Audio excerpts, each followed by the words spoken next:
Now we're live. There's nobody watching because we clicked the button. But I guess I should do a little intro thing because we'll upload this. So hello and welcome to 20. Oh, the doot doot doot. Is that the level up sound for next level strangulation? Wow. That's what it sounds like. It's so beautiful. Hey, we're back. We haven't been on. It's been at least like 4 to 6 weeks, I want to say, since the last time we played this game. So it's been a little bit. Hey, thanks for the sub. Appreciate it. So we're going to get back into Symbaroum.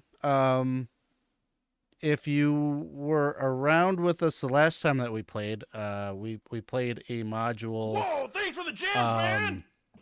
Oh, what was it called? I don't remember. Fever of the Hunt? Yes. Fever of the Hunt? Yes, it was Fever of the Hunt from the Adventure Collection. And basically, our characters GTFO'd because the big battle of the gods was about to happen. And so we're going to be picking up kind of... They managed to bring some of the folks that they were hanging out with at Cylindra's Hope out of that situation. Unfortunately, couldn't save everybody. Some of them got entranced by the song of the Eternal Hunter and joined his I guess his side in the War of the Gods. And so the characters fled and made their way back to Thistlehold. Basically, the setup here is that, you know, the gate guards at Thistlehold, not so key. Like, if there was only a couple of you that came out of the woods, that'd be one thing. But there's like a whole pack of you obviously fleeing from something in the woods, and they're like, whoa, whoa, whoa, whoa. We're going to time out you guys. Like, you might be riddled with corruption. We don't know what's up with you. So we're going to send you down south about a day's journey there's another, it's kind of a tent camp, like a really large tent camp for those that are either poor, are like you, maybe awaiting some kind of clearance to get into Thistlehold, or it's just it's not a nice place. It's not a nice place to be. So you're kind of homeless for the moment, just waiting for a member of the church to come by and check you out, ask you some questions about where you've been, and give you some papers stating that you have interviewed with them and you have the okay to enter Thistlehold. So that's essentially the situation that we're in. So thank you. I saw there was some cheers there from Pruno 2000. Thank you. Appreciate that. I don't know. I think we'll just kind of jump into things. I guess the one stream announcement, I guess I would say, is next weekend is Extra Life Tabletop Weekend. So we are going to be streaming a few games to raise some money for... well, I'll be playing for Children's Wisconsin, but all the GMs, I think, are probably setting up their pages right now and electing which... oh, there's the choo-choo, the doot-doots. So thanks, everybody, for getting the hype train going. We haven't heard that in a while. That's cool. But yeah, we're going to be doing some Extra Life next weekend, so stop by. You can drop into the Discord channel. I don't know if I posted the schedule. I think I did. I think there are events in the Discord channel, so you can see who's running a game when. Gabe is running a game, the Beckme game, right? Saturday morning. Beckme game. Yep. And Nick is running a mystery, some kind of a mystery one shot. Casey's running his, he's doing kind of like community campaign style. If anybody remembers that, he's doing that with like the Yawning Portal, not Yawning Portal, Dungeon of the Mad Mage. And who knows? I don't know. He might have spots available you could play in either that game or a future game. So that's another reason to join the Discord.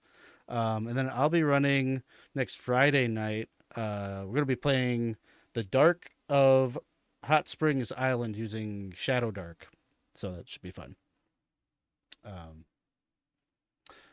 yeah, we'll get right into the game here. I'm going to say, you guys have been hanging out in Blackmoor now for maybe about 5 days or so, like time has passed. You've gotten settled. You've got a little plot, kind of on the sort of eastern side of Blackmoor. You guys in Foundry, can you see the map of Blackmoor?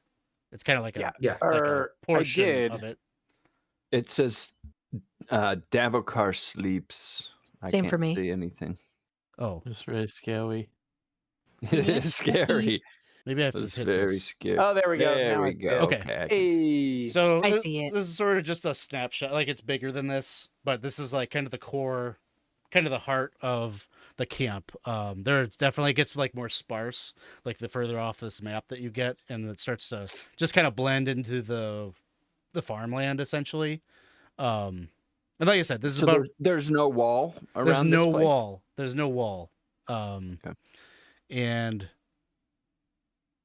so that you've probably heard at this point. You've been here for 5 days. You've been talking to people that are actual residents. Like it's kind of a mix. It's probably like 50-50 people that permanently live here, and then people that are transient.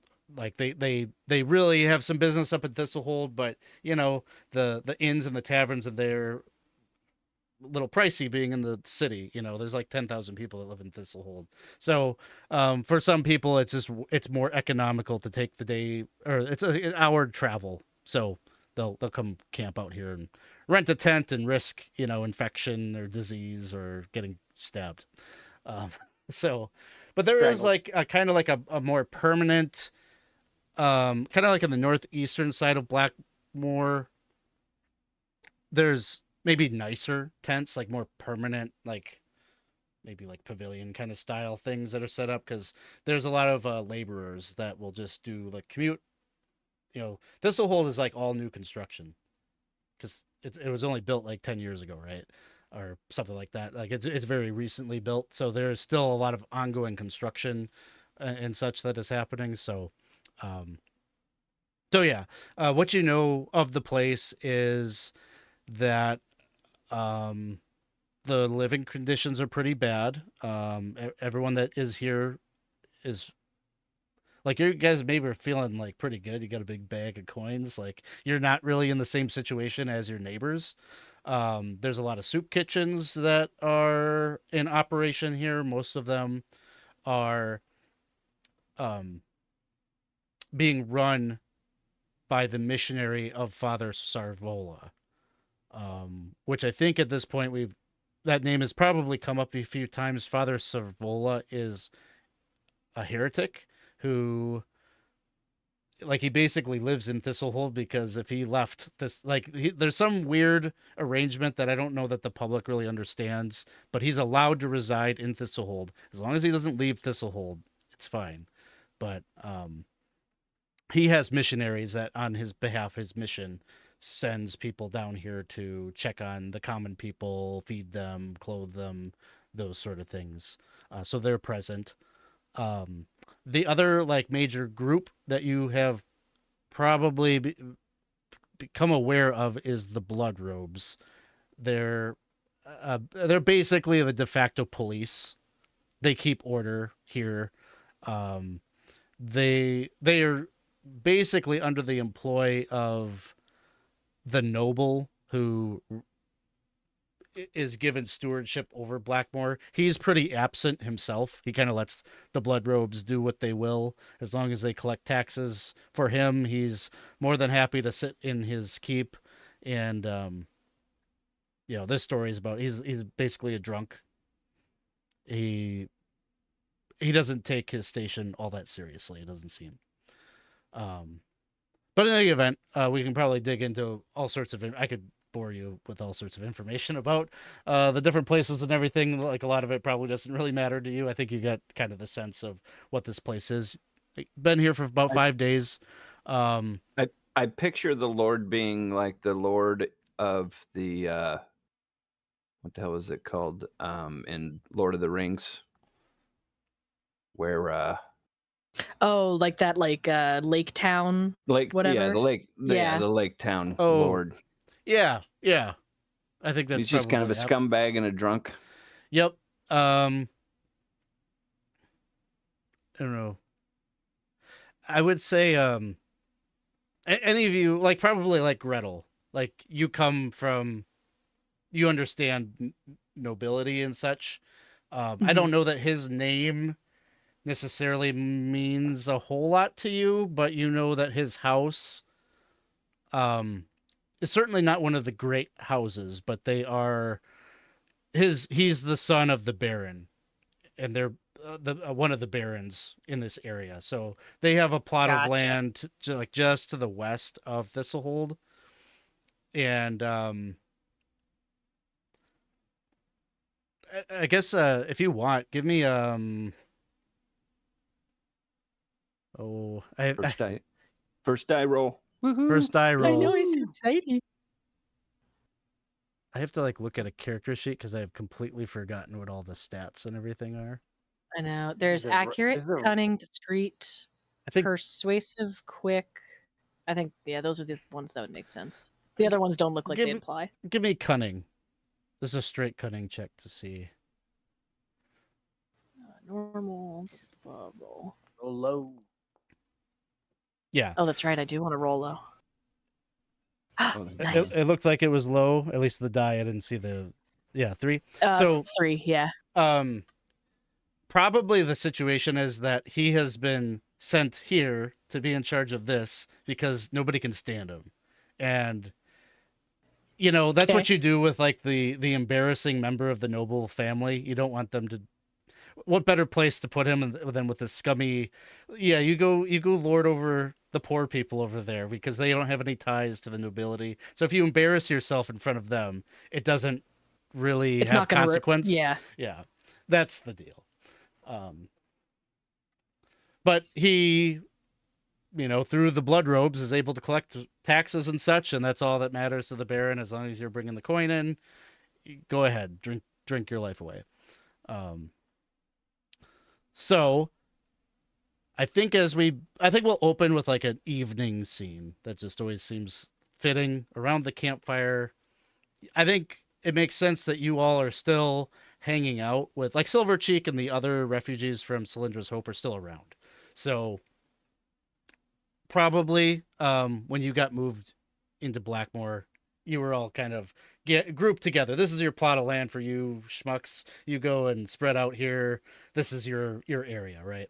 So you're still kind of relying on each other just for camaraderie, to feed one another. You know, big cauldron over the fire, a really simple soup being cooked, some day-old bread that has been scavenged up, and you're all kind of sitting around the campfire, just winding down from whatever you were doing today. You're just waiting, right? Like you're just sitting here waiting, hoping that the Black Cloak will make the rounds and come and do your interview. And you know, it's dark, but there's a sort of like an orange glow all about because like everybody has a campfire. There's no permanent structures really, so everyone is outside next to you doing similar things, evening things. It just smells like smoke and wet canvas, and it was raining a couple of days ago. It's just the smell of humanity, BO, all of that. You know, it's not nice. It's not pleasant, but It's nice. It's nice to me. yeah, it's at least you got people around, right? That's right. That's exactly right. Silvercheek is kind of serving up your bowls, and you know she's still kind of playing leader, I guess, at least among her people. What were those guys that were with her? There was like the barbarian gang. Yeah, Like the breakers. knee breakers. Oh. The knee breakers. Yeah. Oh, that's Like- right. The knee breakers. Leg breakers, I think. Leg No, breakers. yes, the leg breakers. Dvarik, I think was his name. Like those guys are Yeah. still around. You know, they've been hanging pretty close to Silvercheek, and you see, you know, remember Silvercheek? She gets her name because she's got that mask that covers half of her face. And as she's serving things up, she's like, "Well, looks like another day, no luck, huh? I would have thought that they would have sent somebody out by now, but I don't know. Friends, I don't know how much longer I can wait." We need to start making some money. I get the sense that you all have some higher. She's probably looking at Val when she says it's like some higher purpose. But me and the others, I don't think we can wait it out. And even if we did, things are so damn expensive in Thistlehold. We've been talking, me and Devarik and some of the others. We're thinking about heading out. Anywhere. You ever heard of Castor? It's a place, it's a few days' journey south of here. It's starting. I've been hearing people talk, and there's rumors that they're trying to position themselves to maybe be the next Thistlehold. A lot of adventurers are starting to look to different places to set out into Davokar from. And I think this. I got a sense. I got a sense for these things that is going to be the place, the next hot thing. And if I can get established again, maybe I get a tavern going again. I could be on the ground floor to get something really good established for when new boots come into town, when new faces, when Thistlehold is exhausted and hiked up the prices so much that it just doesn't make sense to come here anymore. I think Castor's going to be the place. Y'all are more than welcome to come along with us if you'd like. You're obviously very capable, but I don't know. What are y'all's plans? What are you planning to do? Are you really gonna wait all this time for this meeting?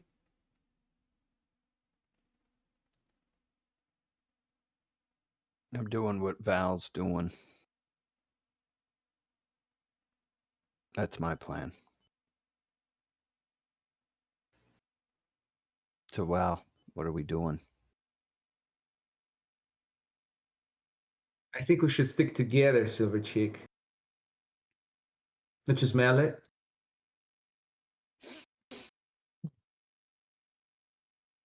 What? I smell something all right. Nope, it wasn't me. This can't hold. Devarik is just like big sweaty barbarian in the background. This can't hold.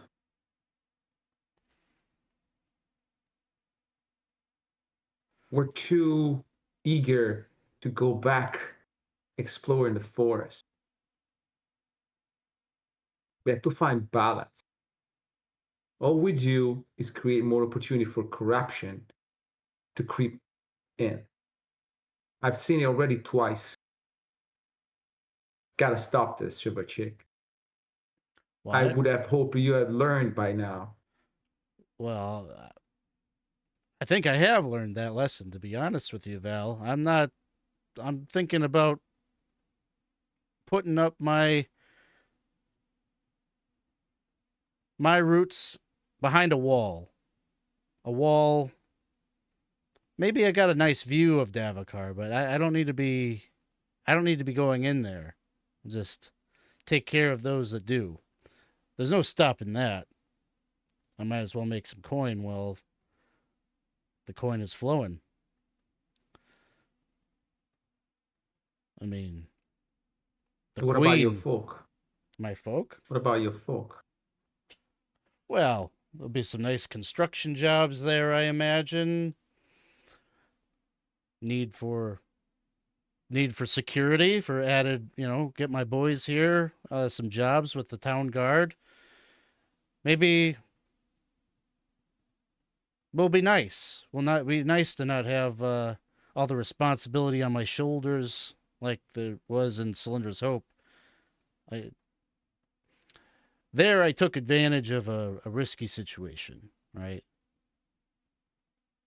This feels more safe. Trying to proceed with caution.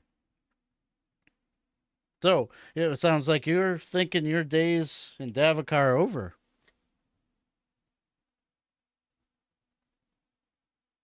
Hopefully, I can go back to Thistlehold and continue cooking my own broth.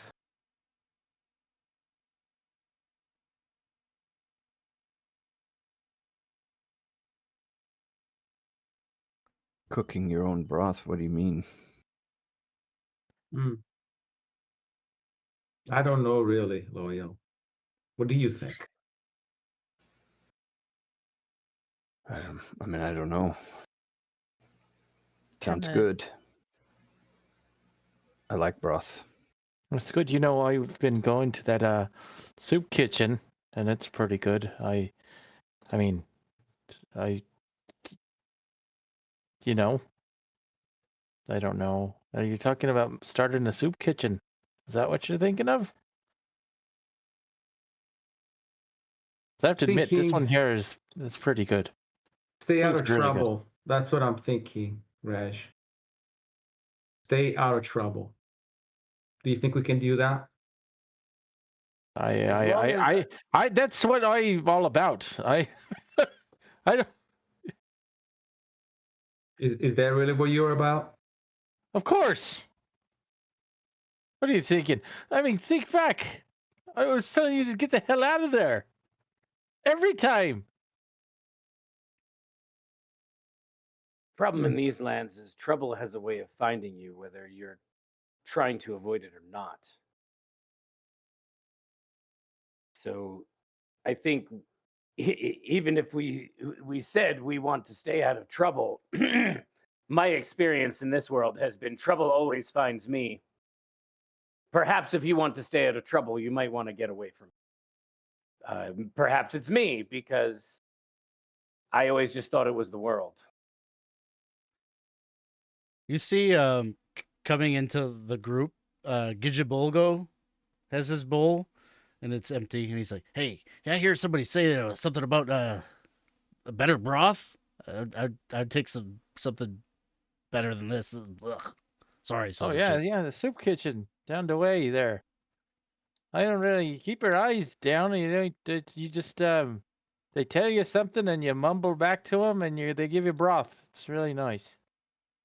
Any chunks of meat, veggies, anything? Come Something. on, you gotta put There are something in this. This is bad. there's definitely chunks of something in there. All right. Yeah. Okay, I'll go scope it out. I'll let you guys know. And he scurries off.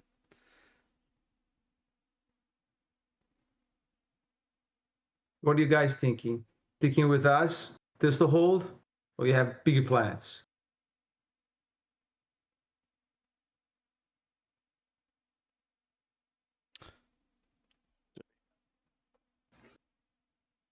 Gnosis, you strike me as a man with ambition. Not necessarily ambitious, but I thirst for knowledge. I want to know. And it does seem like there is much to know in Thistlehold.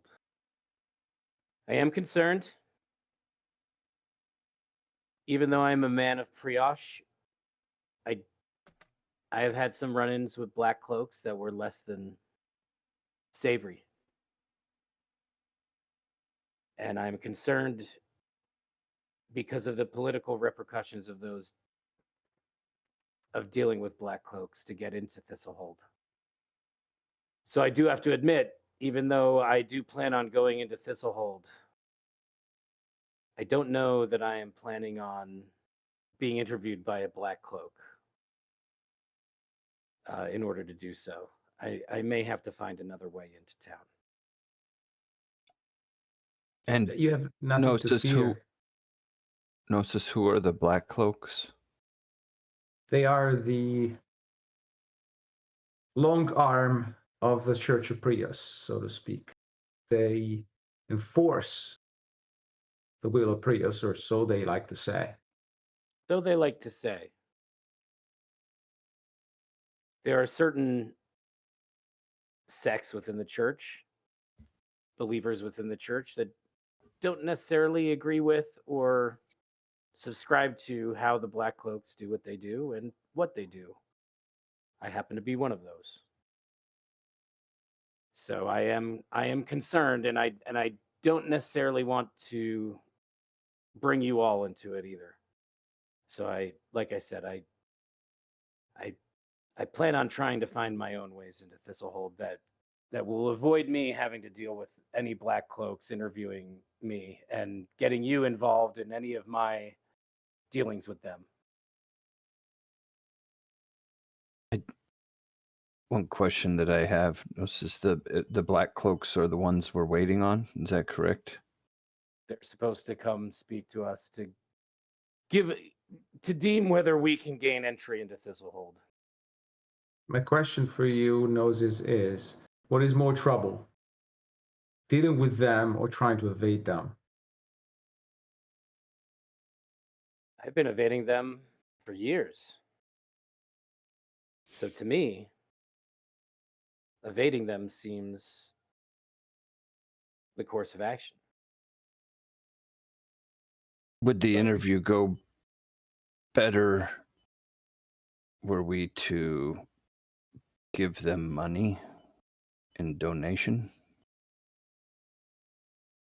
Can be dangerous if they're particularly zealous or Let's zealous. They might take Hold it on, the wrong way. and not just that, but I mean, the money's much better with us, I'd say, than and Yes. you could trust us with the money. It's everyone else that there's an issue with, I'd say. From what I've heard, Giving it away. Well, from not, what I'm I've not heard talking about town, all of it. if we're gonna pay someone off, I would less trust the Black Cloaks and be more inclined to trust. Was it Kodovar? Kodovar? Kodovar, yeah. From what I've heard about town, he has his ways. He is discreet. He may cost. I wouldn't. Kodomar, sorry. Kodamar. So yeah, I've heard that he may have his ways. I haven't directly spoken with him, and I wasn't planning on bringing any of your coin into this, Loyal. I was planning on trying to find, work out a deal of my own to try to get into town. Well, just know that you each are welcome to it, especially if it will get us in, get us a bed. Yeah, I am fine. Money. I don't know if money is so good unless it's spent. Appreciate that, Loyal. you all maybe feel suddenly subconscious about the current conversation, as there is kind of a figure that has walked into the camp, like he's not just a passersby. Like it seems like he is kind of looming. Like he's not like putting himself into your conversation, but he's like lurking nearby, kind of looking at you as if he wants to. He's like waiting for the time to jump in. And you see that there's like this. He's just like an older gentleman, probably easily late 50s, early 60s. And he's got a walking stick and he's kind of real crooked looking, and one of his eyes is really kind of milky and bloodshot, and so he's only got like one good eye that's kind of looking at you. He's holding like a wooden bowl, and he's notices as you all get silent or quiet, like realizing that he's kind of eavesdropping a bit. He says, I apologize for disrupting your conversation, but I just wanted to come and introduce myself and welcome you to Blackmoor. My name's Gallimar. And pardon me, probably being a little bit forward, but there has been some talk that maybe you have some means, some treasure with you. I don't mean to be too forward, but I'm something of a community leader here, and if you had anything to spare the poor, it could go a long way to feeding a lot of mouths. You said you're Calamar? I'm Gallimar. Calamar? Yes. If it's easier for you, you may call me Red Eye. Did I? Most do.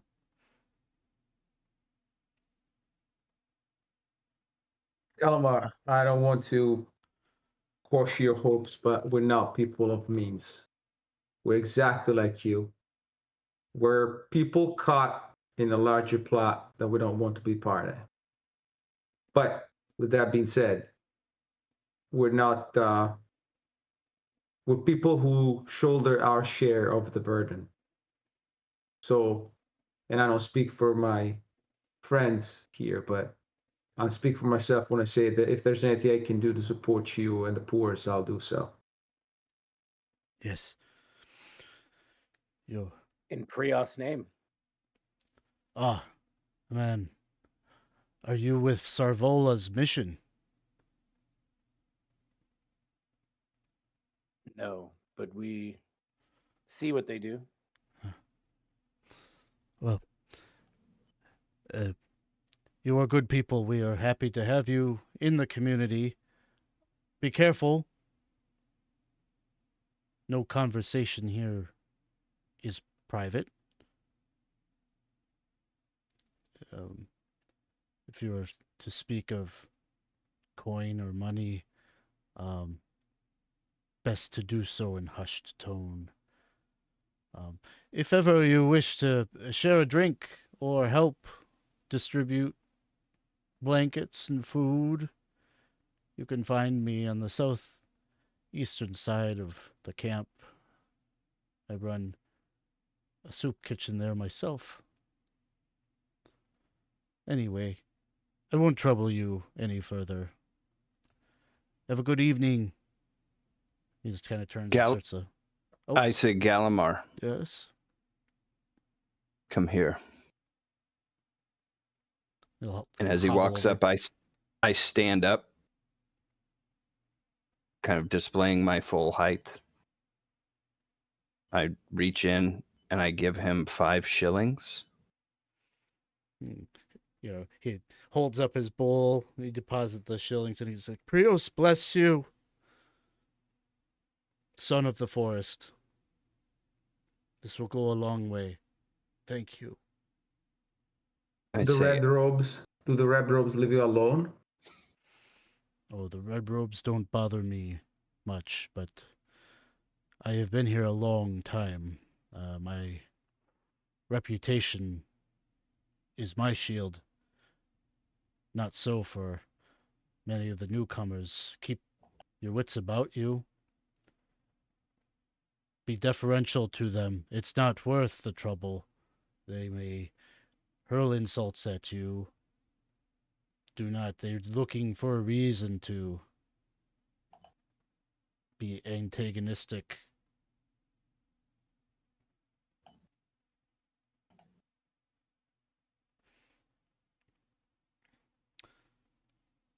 You say you've been here a long time.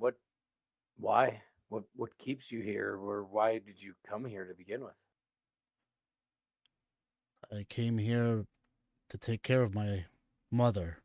She was very ill. It cost much in herbal cures and such, and she's no longer with us. In that time, the community was good to me and my family, and so I stayed. Now I try to pay that forward. She's no longer around to care for her, but it is all I am good at. So I'm this is assuming he's all- an Umbria, right? From speech and mannerism. Yes, there's no mistaking that he's Ambrian.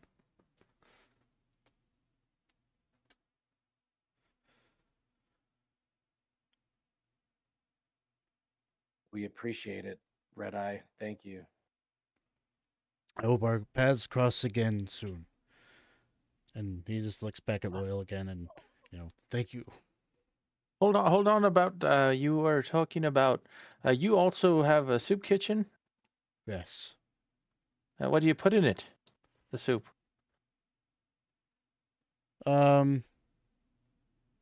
He'll list off,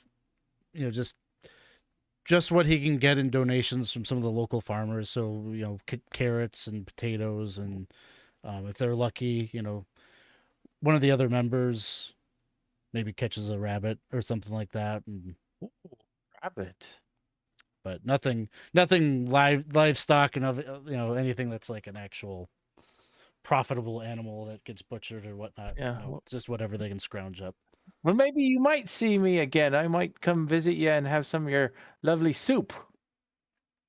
Of course, you are more than welcome. All are welcome. Oh, very good.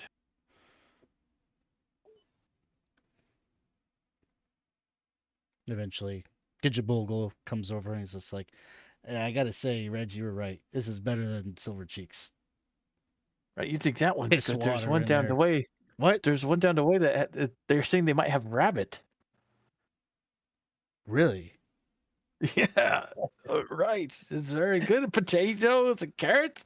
It sounds good, and it's the best thing. It's free. So what can? Okay, I'll be right back, guys. You do tell us.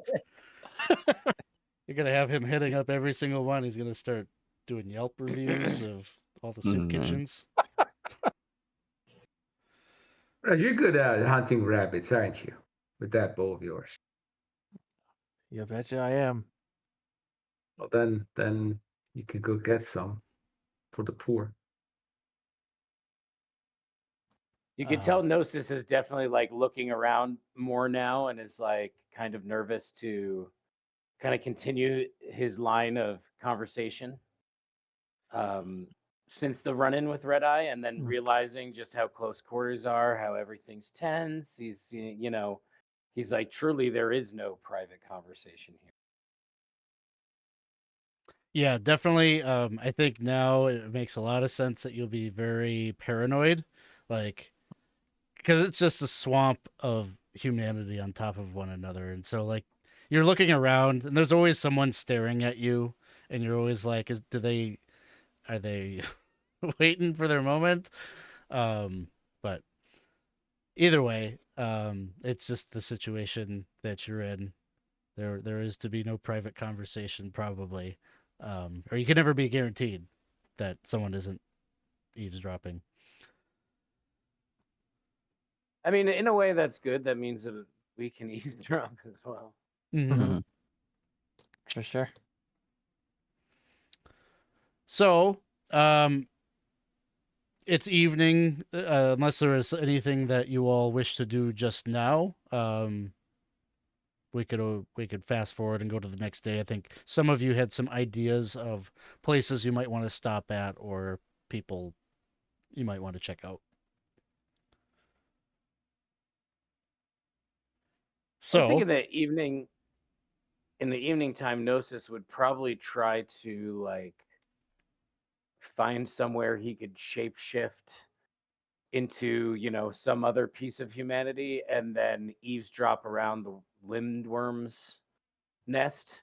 Sure. To try to get information, right? Because one of his other ideas about maybe getting into town is somebody had, I think, he had noticed or somebody had mentioned that, some folks from town come in to visit the ladies of the night over there at the lindworm's nest. And another angle he's playing is, maybe I'll knock them out, shape shift into them and head into town on their wagon, Yeah, I think probably your best bet would be to try to slip into an unoccupied tent to do that.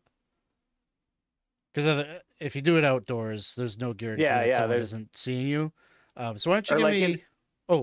Yeah. Go ahead. Or like into the loo or something like that, Gnosis walks in, somebody else walks out. I don't know. It just sometimes that happens. I don't know if there's really a stat. There's A a loo? pit. There's a Yeah. pit somewhere that everyone's asses are. It's bad. It's The public praves. yeah. Yeah, I'm gonna slip into a tenty. if I can. Give me a discreet test. Okay, let's see here. Get my character sheet up. Discreet. And just normal. Let's do this. Come on, low rolls. Ooh, No. oof. About as high as I could roll. All right. Well, you slip into a tent and you shapeshift and you come out. And what do you look like when you emerge? Yeah, let me look at my deal here, shapeshifter. And I can adopt the form of specific individuals, yes. But yeah, I guess I would just pick out somebody that I, had seen kind of around that I didn't think would be at the Lindworm's Nest, that I would shapeshift into their form, right? Just somebody, like some... Just some guy, yeah, just one of them humanity out Sure. trying to get laid out there at the brothel. So as you're starting to you kind of slip away from the group, I presume you haven't told any of them where you're going. Like I haven't, no, you're doing yeah. your thing. And so you slip away from the camp and it's dark. So you just, as you're walking there, you just see like you're passing shapes that are walking to and from. Many of them are very intoxicated. There aren't really like any true taverns. People just passing the wineskin around, or there is like one place, I think it's called the Grubbery or something like that, where there's like a big long tent where people are drinking some swill or whatever. But no, like anybody that's up and walking around right now seems to be like half in the bag. So you're kind of bumping into people on occasion, but you give me a vigilant test.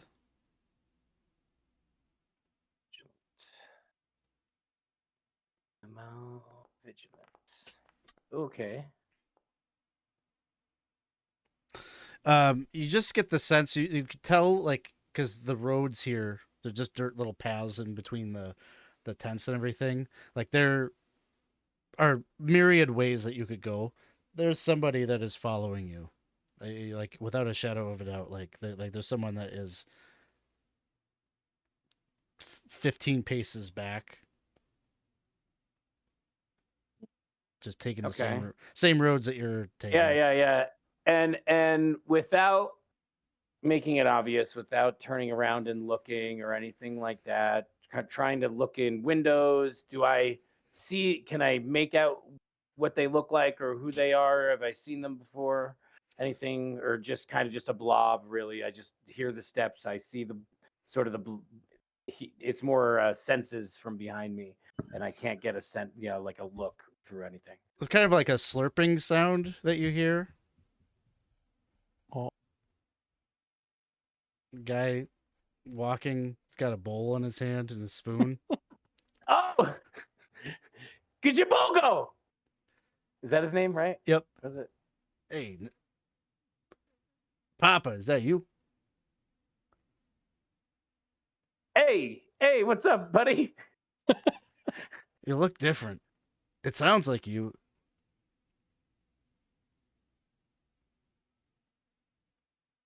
Oh, I've already changed. I've already shapeshifted. I didn't realize that.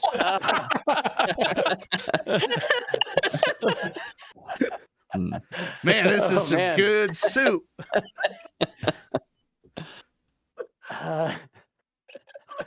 Oh man. Yeah, it must be. What you been drinking tonight? Not yet. I was thinking about it though. Are you sure? You smell like liquor. That was from last night. Are you sure I spilled a little last night. No, I think you might still be drunk. I don't think so. Are you sure? Yeah. You said I look funny. You do look funny. That's not your face. What's up? What's happening? You must be wasted, man. Is that real? He like reaches out to like pinch your face. Is that a mask? No. Hey. What's going on? I don't know what's going on. I'm telling you, man. You You smell like you're acting like you're really drunk. Are you sure you haven't been hitting the sauce? You hit the sauce a lot. Level No. 2 strangulation. It's like backing up. I'm thinking about it. Yeah, I'm gonna strangle him. Okay. Let's see. All right. I've been busted. The adventure finds you. Who has to wait till the next session for combat, right? I don't know that there's going to be much of a combat. Okay. So it's a we may attack when What's at this? advantage. When at an advantage. Okay. So he is staring right at you. So like you could like maybe go at him and like choke him out, but I don't think this would Yeah. apply. Yeah. Oh man. Yeah, I don't know. I'm just gonna be like, Well, okay, hold on. "What's up, buddy?" Like No. my play here is I'm trying to convince him that he doesn't think he's drunk, but he is. No, here's what happens. You know? This could But- you can tell that he has recognized that something is fucky with you, Yeah. and he turns around to like he's trying to get away from you. So you do have flanking, like if you want to go up behind him. Yeah, I guess I will. Yeah, I don't want him to I don't want any attention. All right, make an attack. At an advantage here means you get a +2. So, I don't really have stats for this guy. Let me just see. We'll say that he is a.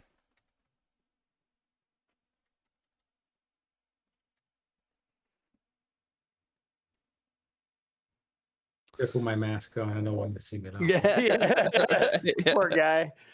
Yeah, make a just straight. It's just a straight accurate test, Accurate. and then you get a. Yeah, no problem. Nice.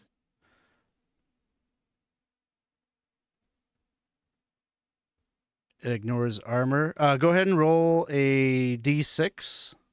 D6 damage.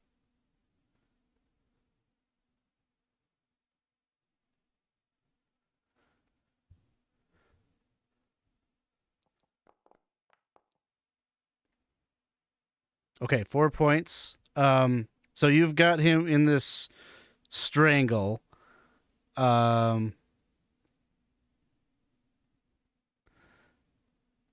Give me. As a target cannot act until the stranglehold is aborted. It maintains this stranglehold with successful cunning versus cunning, right? Yep. So that'll be the next thing. So like his, what he's doing essentially is trying to. Oh, you got like, is it a rope or chain? It's or a garrote. Yeah, it's a garrote. So you've got that around, and he's like trying to get his fingers underneath to try to give him, some room for his windpipe to breathe again. Straight discreet or straight cunning test.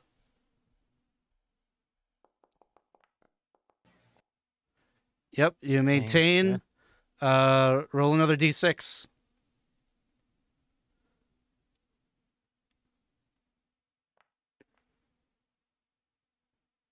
Okay, he's still he's starting to fade. If this was like pro wrestling, they'd be raising his arm to see if he could hold it up, and it'd probably be he's going down for the count. Do another cunning test.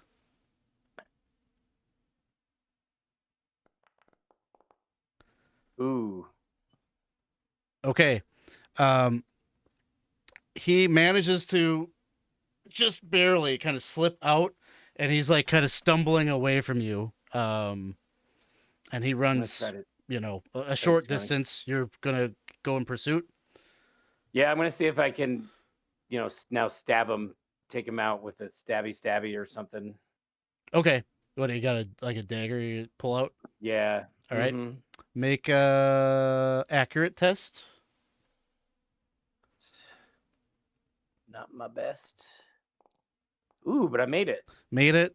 He's not really. He's not wearing any armor, so just the damage on that then. Which looks like is also a D6. Yep. Does that? I'm trying to figure out how to roll just the damage. No, that rolled an attack and damage. Hang on. I'll just roll a D6. Go. 6. Ooh, I stabbed him good. Right in the back, and he drops. Blood soaking into the earth underneath him. Bolt. All right. Where are you headed? I'm headed to the whorehouse. Okay, sounds good. So you make it there. I think it's somewhere over here on the map. I think it might literally be that little set of tents there. And so when you arrive, it's dark. There is a campfire in the midst of these kind of more permanent looking tents that are raised up. And as you're getting there, you see that there's like this covered wagon, 2 horses attached to it, kind of like the kind of thing that wealthy merchants or maybe lower nobility might use to like ride around in. But you can see like a young woman kind of like stepping into the carriage, and then that wagon heads off north along the road there. And if you were a betting person, you'd probably say like that is probably headed to Thistlehold, because where else would a wagon like this go in this camp? But there are And it was a woman getting in. Yep. Very young, it's like 20-year-old woman who wearing like maybe not a lavish gown, but like something a little bit nicer than what you're seeing amongst the other common folk here. So probably one of the workers. But there's more, you can hear the sounds of the season coming from some of those tents. Yep. And and it's mostly like it's just people they're going into the tents, right? Is there people kind of congregating or Not socializing, any of that? No, it's just strictly business. Not going really. on. You could see that there is like one woman that is hanging out by the campfire. She blonde hair, kind of sharp features. She doesn't look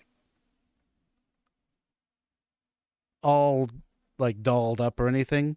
But she looks like pretty well put together. And she's standing by the fire by herself, kind of warming herself there. I think if you're just kind of observing, trying to take stock of the situation, at some point you would see a man leave one of the tents, go up to her, give her a little small coin purse, tip of the hat, and walk away. So she's the madam, probably. Why don't you, as you're kind of lurking about, give me another vigilant test while you're here.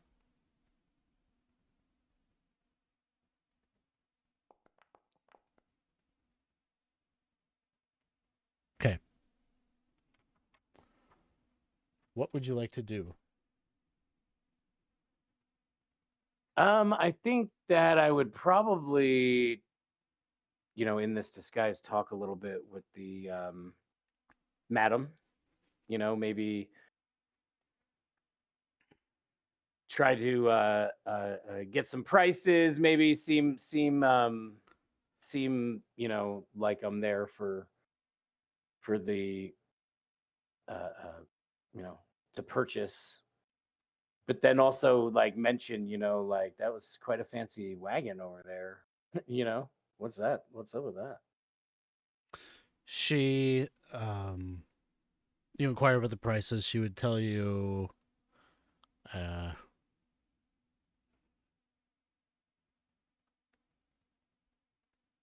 maybe a thaler an hour. And she says, I don't discuss my customers, but all I can tell you is that is a very influential person in Thistlehold.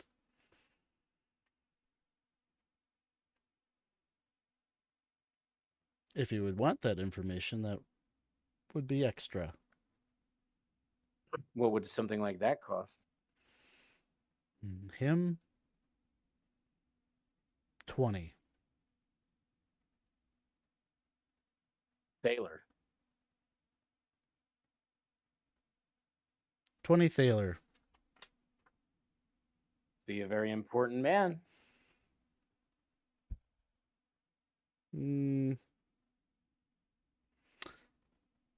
He works with Nightholm. That makes him important. So are you buying? I will have to see if I can raise the coin, but You 20 notice thaler is quite a price. You notice as you're talking, like she stops like listening to you. Like it seems like her gaze is going over your shoulder. Yeah, I'm gonna take a look. There are 3 armed men Nice. wearing red cloaks, leather armor, swords at their sides. They're all just like staring at you essentially from like the road. They haven't come into the where the tents are and everything, but they're obviously like just staring at you. Yeah.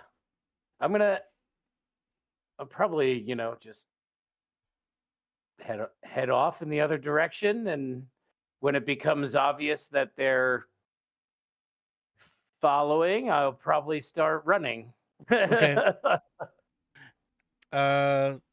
So as you make a quick goodbye to the madam and start making your way down the road, you can easily hear their foot patterns coming right after you, and you start picking up the pace. Give me a quick test.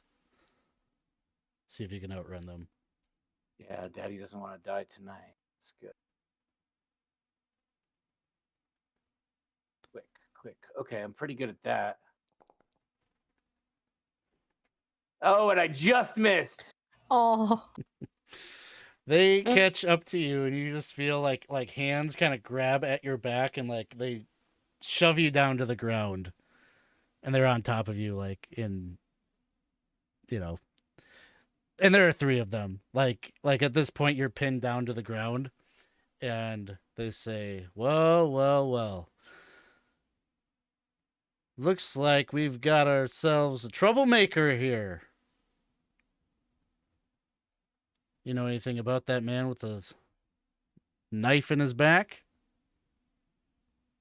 I seen who did it. I bet you did. Because we did too. I'm Think gonna you're try gonna talk your way out of this one? I'm gonna try to bend this guy's will. Okay.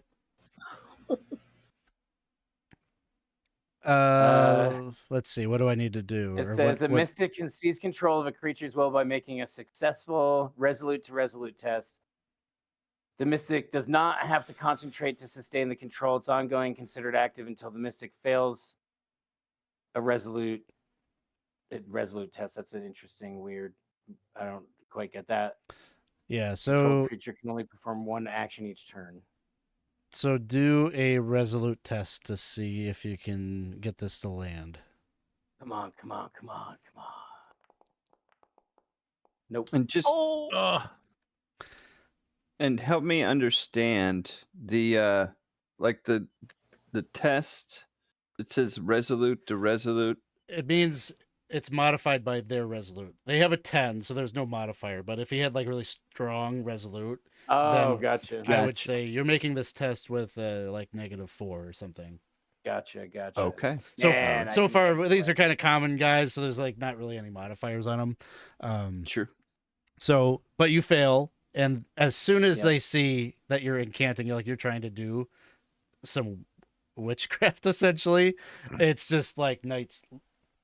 They knock you out. There's too many Yep, of them on yep. top of you, and it just goes black for you. Yep. So meanwhile, back at the camp, Gijabolgo never You comes have back. No idea. Gnosis is gone. Must have been really good soup. Oh man, Well, he never even said he was leaving. Yeah, It was just kind of like, this slipped I'm- off. yeah, like you went to the bathroom and never came back or something. So, I don't know. Unless there's something else that somebody wants to do at nighttime, I think it becomes morning.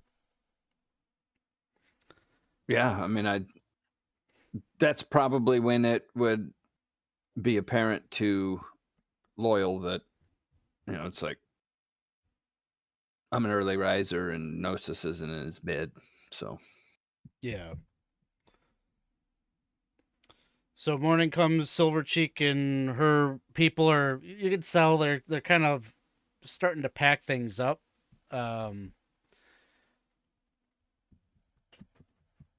Silvercheek probably comes over and like asks you, have you seen Gijabolgo? I was under the impression he was gonna head out with us, but I haven't seen him around. With him, who knows? He could have gotten up to anything. no, haven't seen him. Have you seen Gnosis? He never came back. Gijabolgo going missing. Don't think twice about that, but it seemed like Gnosis was sticking with you all, wasn't he? No, I haven't seen him. I haven't heard anything. That was what I thought.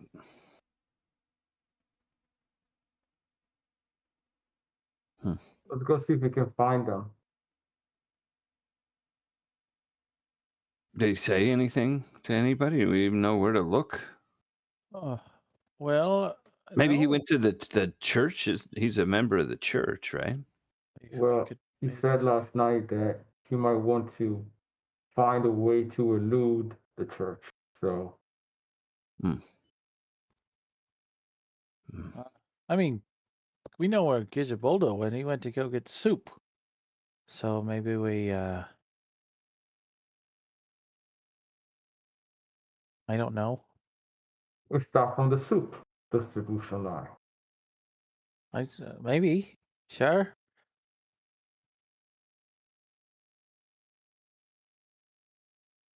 Yeah. Let's go. I think I know which way it is. It's probably this way over here. How long, there, Silvercheek, how long are you going to be, before you're headed out? I think we'll take the remainder of the day just to kind of get our bearings, get supplies. We'll probably head out in the morning, though. Hey, very well. Right. Well, we shall return then, with an answer at least. If we find Gijabolgo, we'll tell him to be sure to check in with you. Sure. I mean, either way, we got to head out. I just was under the impression he was tagging along. So, likewise, if I hear anything about your friend, be sure to seek you out, let you know. So it sounds like the group wants to go and check out one of the soup kitchens. I think there's probably 3 options here. There is the missionary soup kitchen. There's, and then there are others, right? Like there are like Red Eye says that he runs one in one part of town. So there's no shortage of charitable things like this positioned around. It's just where would you want to go? I would say maybe Red Eye, because that was the one that Okay. we kind That's of. the last mentioned one. Yeah.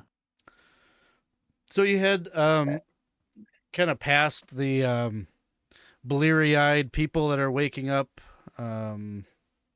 emerging from their tents and getting on with their daily routines.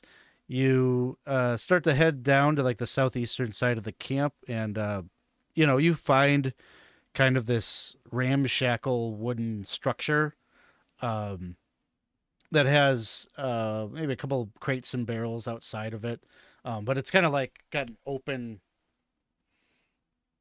face or whatever. And there's some like cook pots and things like that in this sort of large stall area.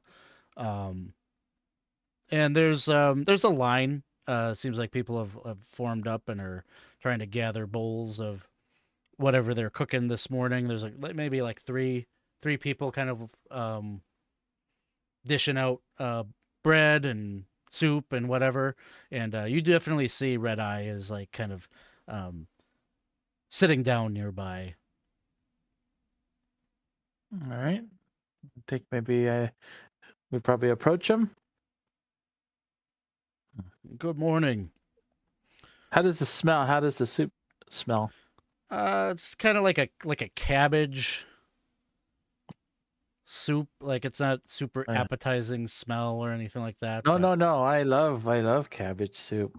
Oh, oh, it smells wonderful. Your soup is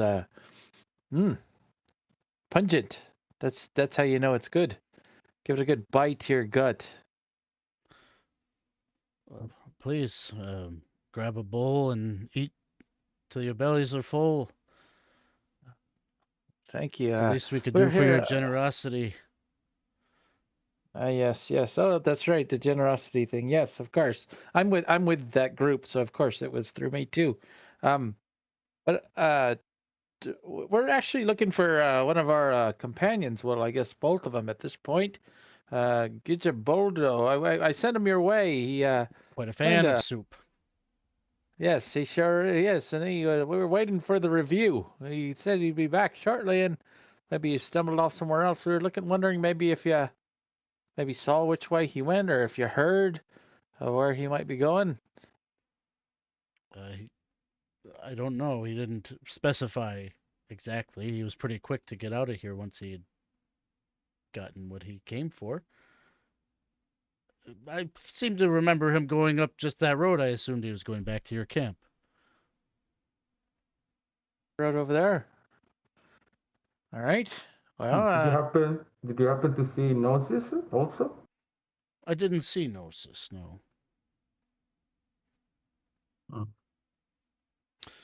Well, if you They see were- him, please tell him that we're looking for him. Same for Kijiboga.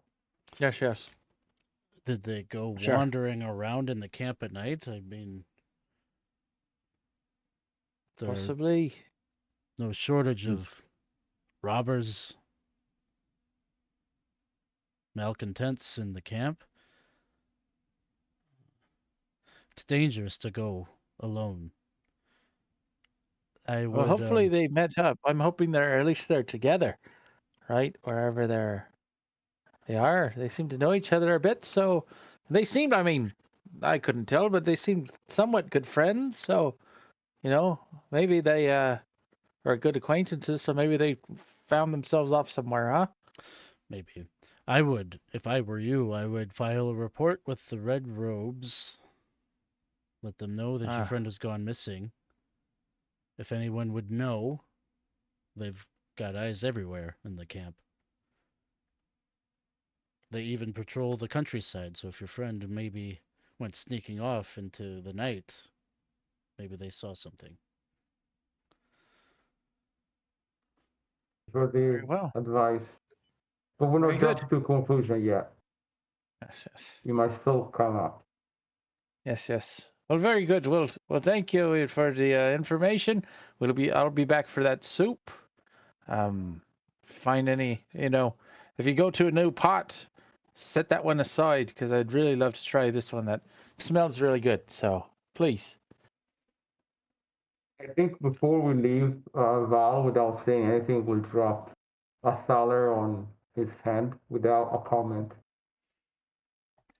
He would do a sign to Prios and say, Prios, bless you. May his light guide you to your friends. May they be safe. I will pray. Thank you. You're welcome, Father. Yes, that was a gift from us all. Yeah, there you are. All right, shall we continue then? Yeah.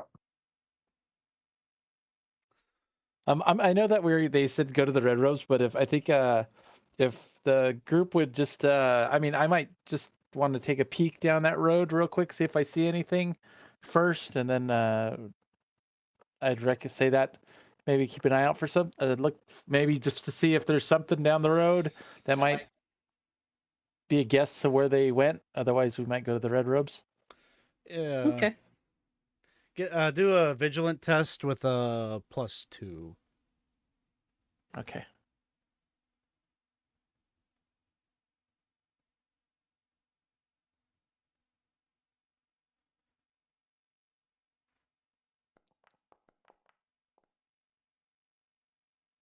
Failed by 1. Dang it. Failed by 1. Okay. Well, So oh yeah, Daily yes. roll night. Mhm. you you kind of travel down the road, and like it is like the shortest path back to Silver Cheek's camp. But meta wise, you would have thought maybe you would have like picked up on like the spot where it happened, but Uh-huh. it's pretty well worn trail. There's no body there by the time like you walk by. It's not really that there was any cleanup necessarily. It's just that it's so worked over that you just don't spot it. Muddy that it wouldn't. Yeah. And to be fair, I'm like really not. You don't know what you're I'm looking not for looking exactly. for a body. Yeah. Just kind of we're looking for like I don't know, priestly things or more Yes. soup kitchen, right? So that well, it seems like we're just headed back to the camp. So I apologize, but it seems that I really am stumped. The group. What do you all think? Let's go to the market square. See if anybody there has seen him. Yeah, it's worth a try. Sure. Yeah.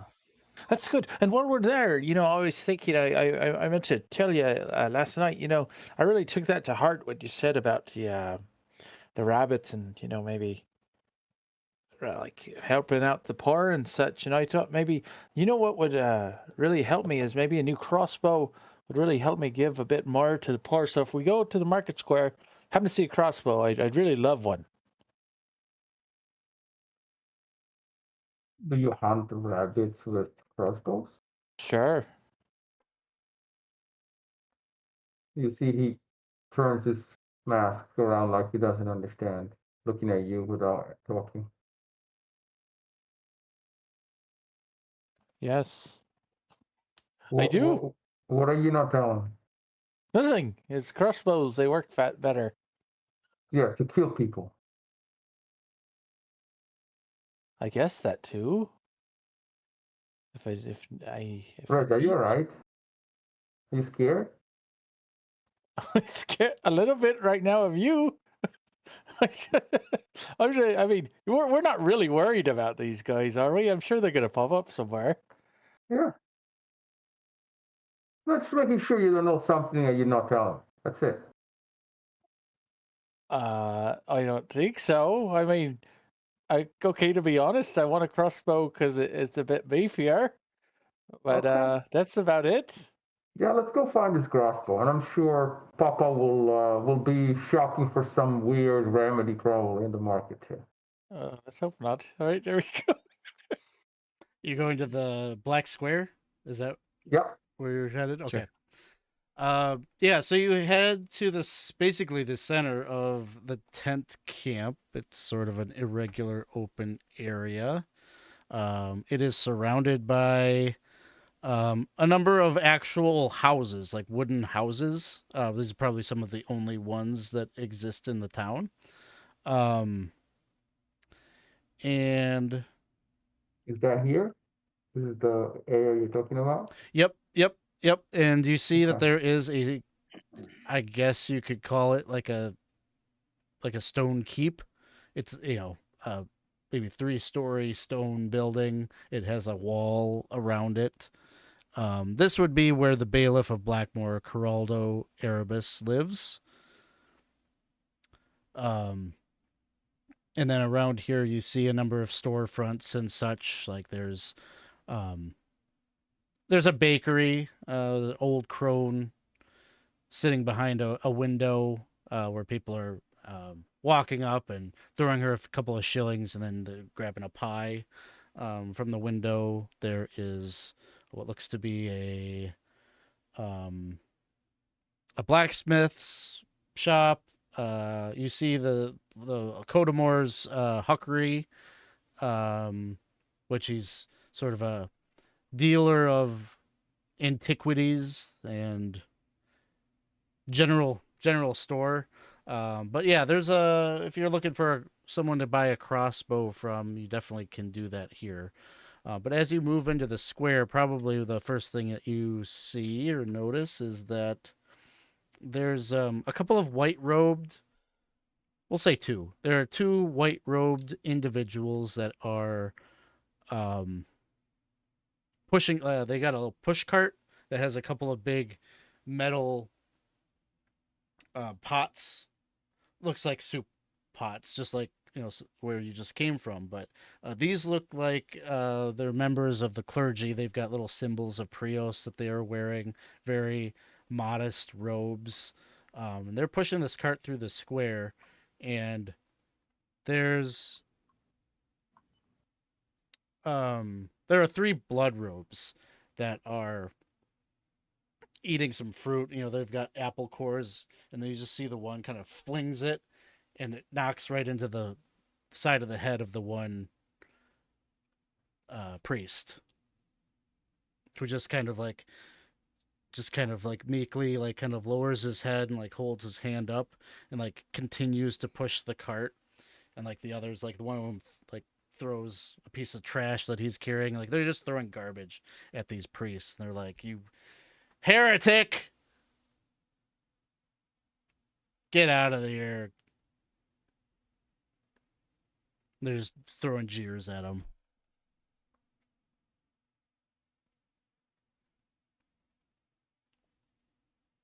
What would you like to do? How about we go to Codomar? See if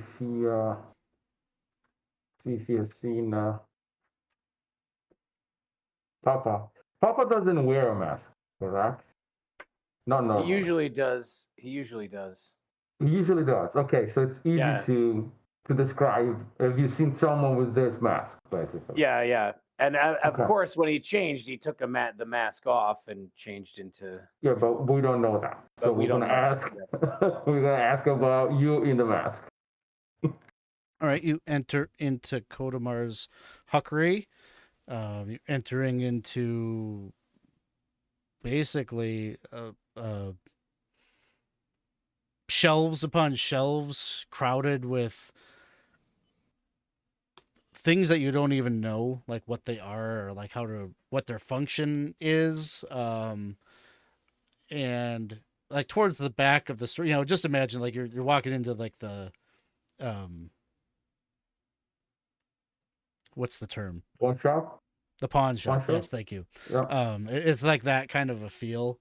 But like towards the back, there is like a glass counter with like little pieces of jewelry and things like that. And there is a barbarian man who big,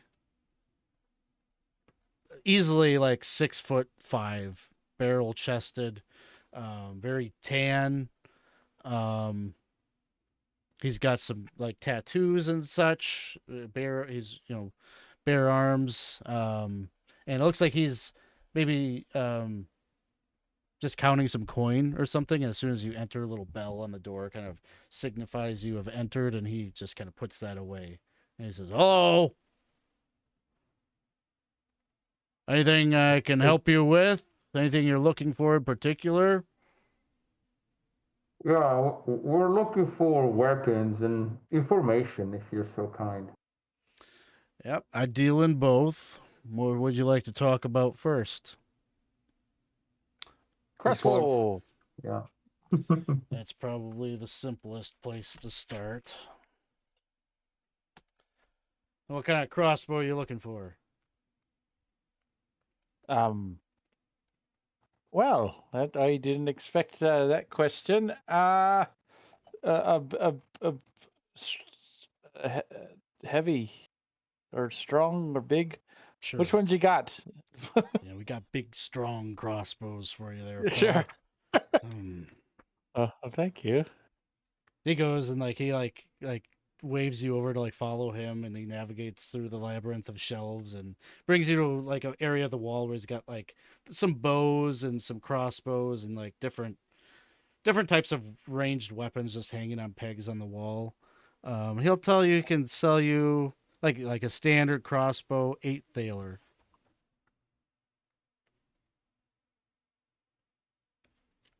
Pretty good. Loyal. Right. Yes. You don't have $8? Well, yeah, maybe. Okay. I was gonna ask for. Well, I thought didn't we do a number of campfire stories about sharing that cash? I thought I was part of the group. How much did you need? Just 3. 3? Yes, 3. Taylor. I reach in, pull out 3, give it to you. Thank you. Loyal. Yeah. Money is fungible, and when you loan money, you usually back it back. Oh, I thought we were taken from the pot. I'm sorry, I didn't know. I didn't know that. I'm just teaching Loyal something that's not against you necessarily, Rage. All right. It's a learning opportunity. You loan it, you say? Hold on, I didn't know we're loaning. Hold on. Rage, don't worry. Don't make it formal. It's just a training opportunity. Come on. Oh, we're not actually saying he's going to loan the cash. If he wants to, it was Rage. mine that it was It's holding. his choice. It's his choice, Raj. Gotcha. Okay. Royal, it's your choice. Yeah, no loan. Yeah, thank you. I'll go give you a hug. Thank you, friend. I lean down, hug you, pat your back. Thank you. Yes. Kodamar is just has the most annoyed look on his face. It's okay. Sorry, I swear Transaction complete. I thought this was already given. A given. There you are. Uh-huh. I was talking about loans. Didn't you just say yesterday the best part of cash is spending it? Correct. Good. That's what I heard too. Friend. All right, I'm gonna thank. Oh, yeah. Do you all want to talk about who's paying for what information, or no? We just want to know if you've seen our friend, Papa. He carries a mask and describes Papa's mask. Your friend's name is Papa? Oh, it's Noses. Or Daddy. You let me call him Daddy. Papa Noses. Get out. What?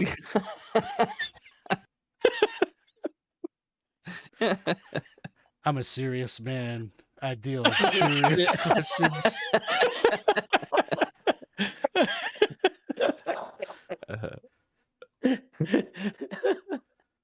What does your Papa, your daddy, look like?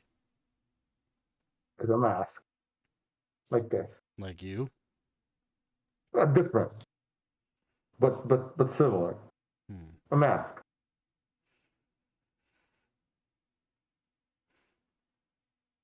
No. Can't say I've seen any masked men.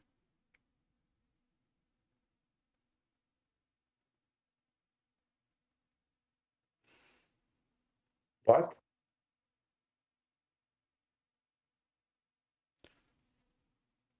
Is there anything more you can tell me about your friend?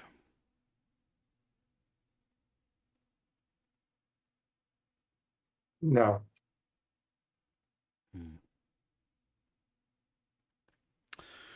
Well, I hold my hand out and say he's like this tall. okay. Well, I'll look for masked daddies in my free time. But in the meantime, y'all looking for anything else? I hear that you are provider of unique rarity. Is that a good characterization of your skill set? Yep. My reputation has been told to you accurately. I can help you find anything that you're looking for. If you've got goods that you can't sell elsewhere, I can find a buyer. The only variable is time.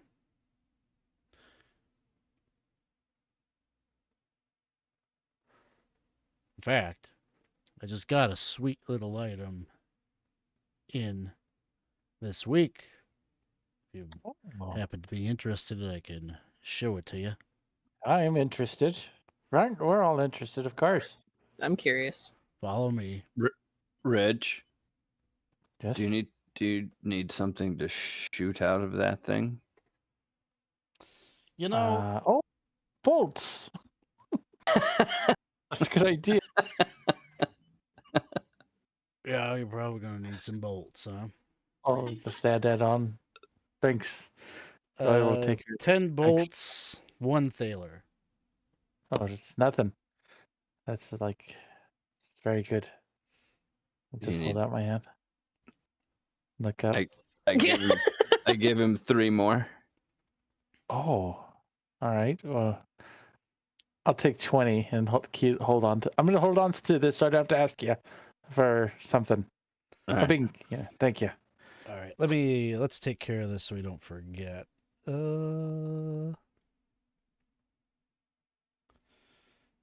I was looking to see where I would drag that into my sheet. Yeah, I think it's under items. Let me just see. So it was Reg. All right. Wait, you just get $20 from him? No. No, I think I just got a what? 3. Okay. So 6 total. Okay, crossbow added, and then bolts.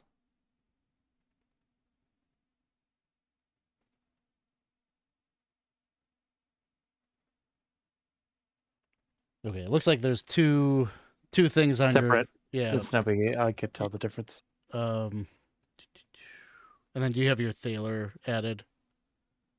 Yeah, I put Oh, my you did? one. Okay, I put one for me. perfect. Cool. Yeah, so with that transaction complete, he kind of waves you over to the glass case.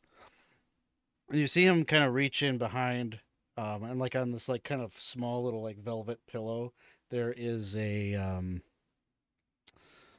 it looks like it's a very curious looking artifact. It's a spider shaped looks like it's like made out of like metal, with a big kind of emerald in the abdomen.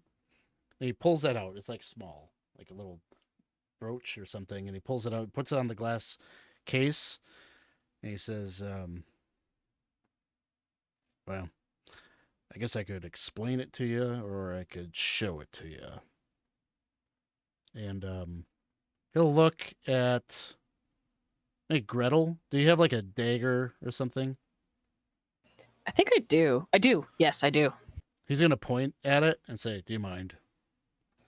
I'll pull it out and then I'll flip it around so I have like the blade in my fingers and hand the handle to him. He'll take it from you, and he just like almost like without skipping a beat, just grabs it and like puts the blade to like his forearm and like cuts and slices. And you just see Ew. like kind of the blood starting to ooze out. He doesn't like even wince. Like he's just there's almost like you could see like maybe like some scar tissue there, like he's done this a couple of times in the since he's gotten this thing. And he picks up the spider, which kind of animates and like it's very mechanical, like its legs start moving about and clicking, and it like leaps from his hands and grabs onto his arm and just like clamps down on where that wound is. Oh. And he's like kind of moving his fingers about, and he's like, you can just see like the blood seems like have stopped. Interesting. It's like a little mechanical tourniquet. Mm-hmm. I'll sell this to you for 15.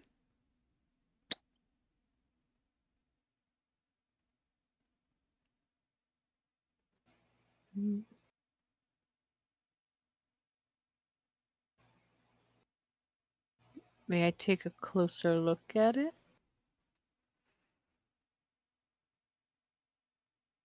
I'm wondering if there's a way like for me to like gain more insight into it with Lore Master, or Sure.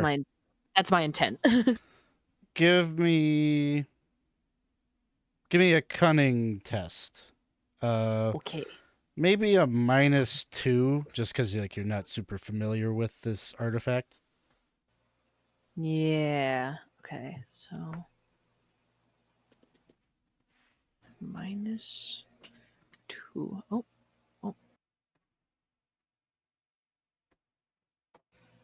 No, that's not a 2. What? Okay, there we go. Ooh. Uh-oh. It's not the Man, best the roll. the dice tonight, man. Yeah. I failed. I got a 17.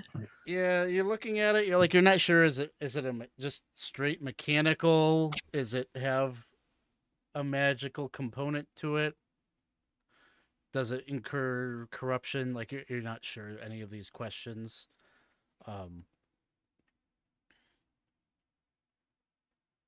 Or is it just smoke and mirrors? Like you also don't know that. I Yeah. suppose, either. Yeah. Like there's a definite interest, but Gretel is kind of like, she kind of seems hesitant. Does sound handy though. But without having like more time with it, she's like, I don't know. She's tempted. Well, I wouldn't sleep Or on is it it- too long. This is gonna move fast. It's more or less Yeah. something that would assist with a medicus check or something. Is that more or less what the Yeah, he tells you. thing is? He tells you that it would, particularly if it activates on its own. So if you incurred a serious wound, this thing could be a lifesaver. And he refers to it as a healing spider. Healing spider.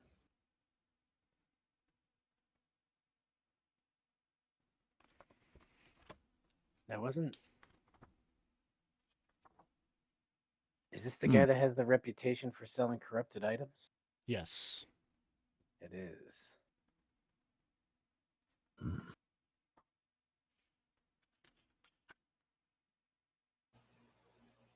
Oh, for some reason I thought I had enough to buy it, but no. Like just in personal funds.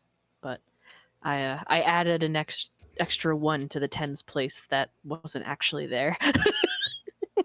Oh, yeah. If you're looking for more, I have one that I just came. I would be happy to share with my friend. A no loan, obviously, because that's what friends or family do. I'm not saying I consider you my family yet, but here you go. Dang, I'm not quite sure yet. I'm tempted. Then I will take it back. Thank you. I'll let you know if things change. Well, friend, thank you for showing your most valuable goods and for answering our questions. We'll be in our way. Very well. Why do you choose to stay here?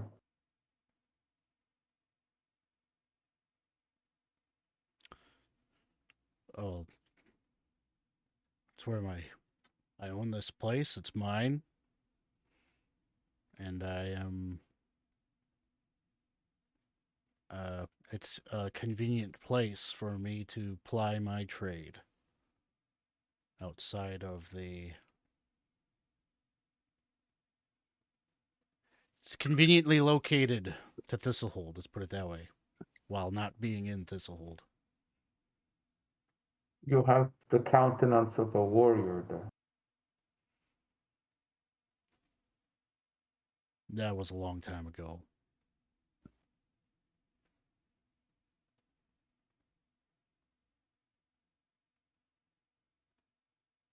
I understand. You probably understand more than most, but I do. we need. It's a new world, my friend. We need to learn to adapt to survive.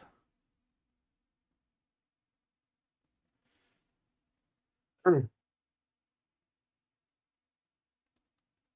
I hope that you have the skill to adapt.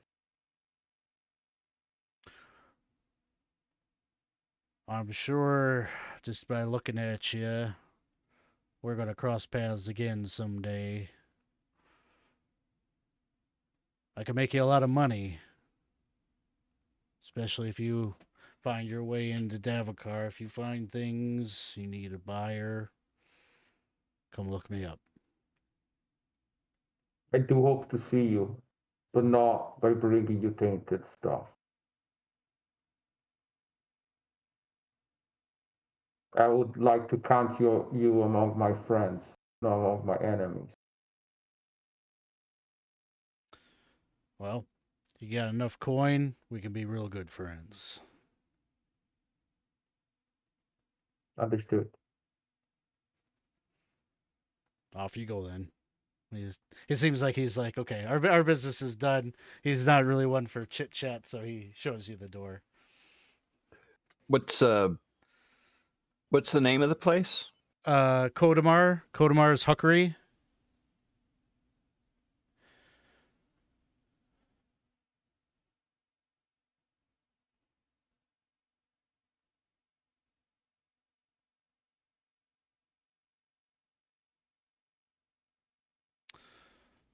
And so you all make your way back out onto the square. At this point, um, the members of Sarvola's missionary are cleared out; they're gone. But the red robes are still kind of hanging about.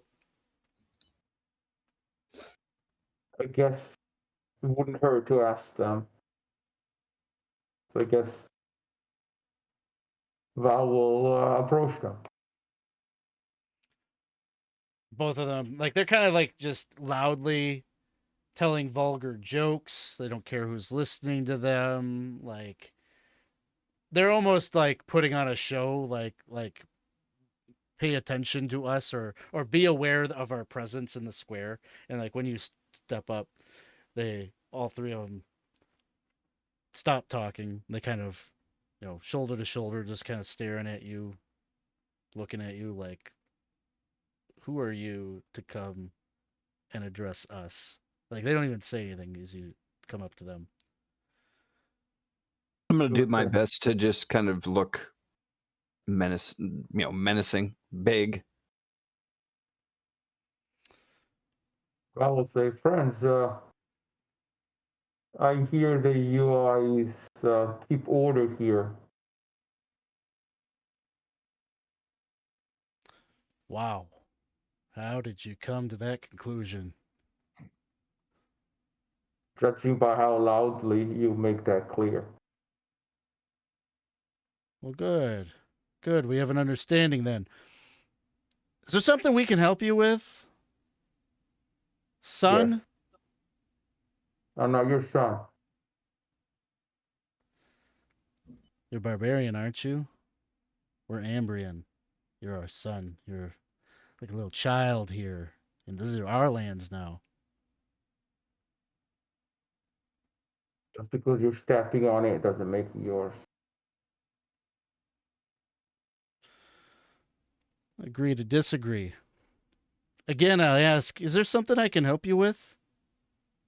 We're looking for our friends. I was wondering if you had perchance seen him around, and he will describe Gnosis. As soon as you start to describe, you describe him with a mask, though, right? Yes, yes. And again, I say he's like this tall.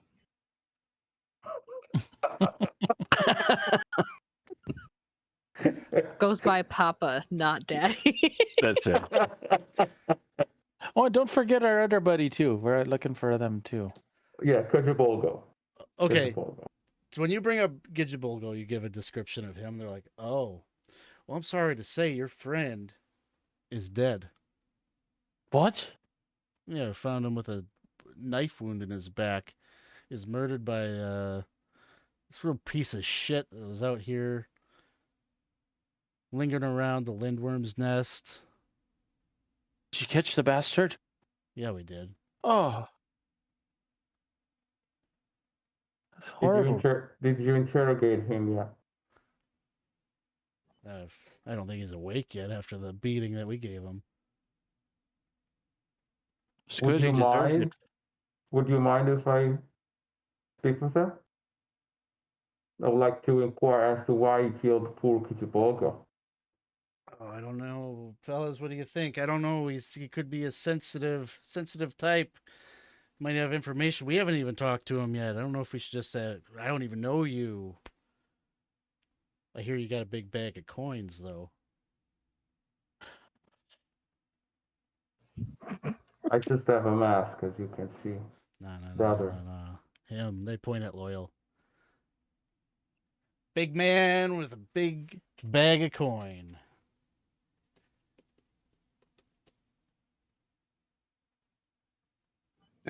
Who said it, that?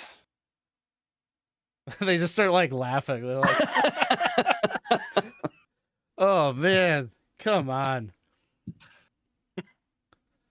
I think the only reason that you're still standing is because, I mean, look at you. You're a tower. I am. That and because he has friends. Yeah, well, I don't know who this Gidget whatever is to you. You want to talk? I don't even. This is real unusual, boys. But you know what? We might be able to strike a deal with you if you're willing to be. I hear you're the charitable type. Say, You don't strike to me as someone that needs charity. You're already running the shop here. You want a bowl of soup? no. Good But- soup. It isn't. It is. It's piss. And we don't partake. We're eating good. House Erebus takes care of us. Purpose. Erebus? Oh, Alice Erebus. Okay. Yeah, What did Coraldo. well, I'm sorry. What did you do with the body? Did you? We tossed it in the garbage heap with the rest of them. Oh, You didn't conduct an appropriate investigation. That's what you're saying. What's there to investigate? The bloke's dead?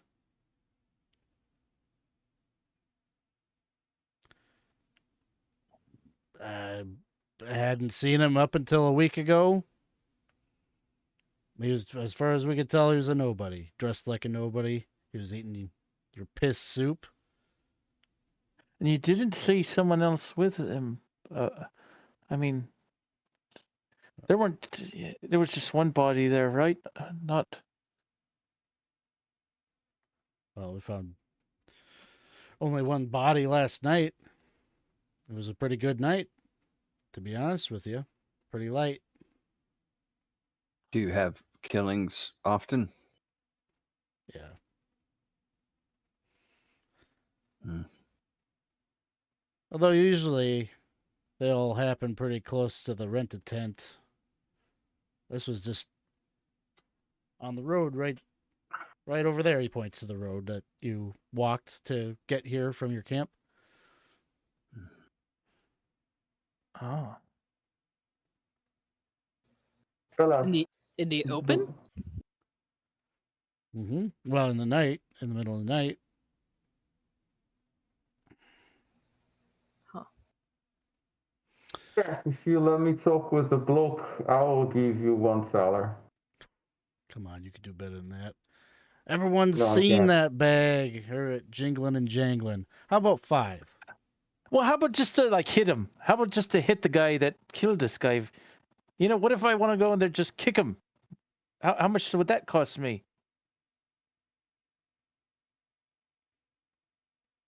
Is that the question you really want to ask them?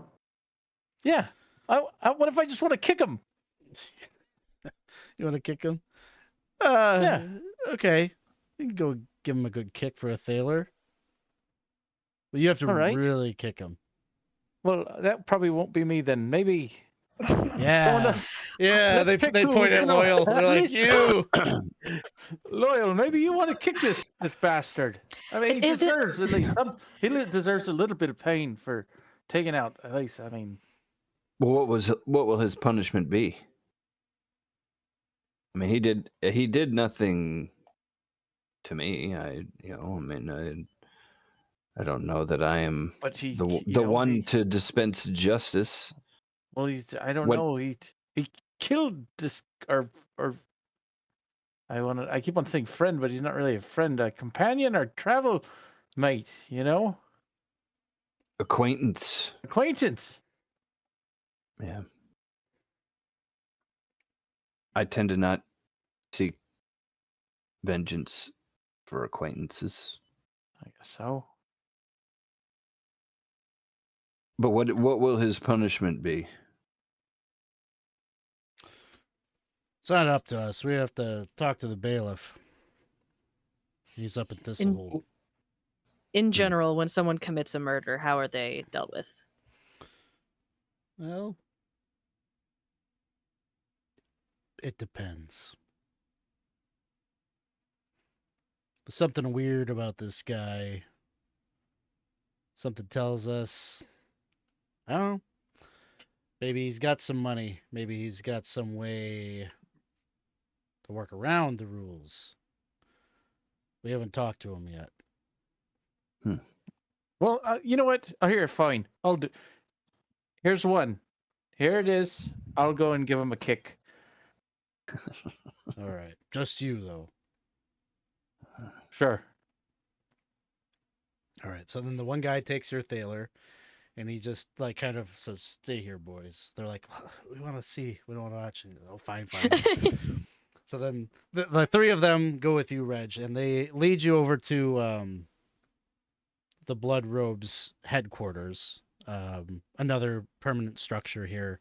I think it's like not. Where is it?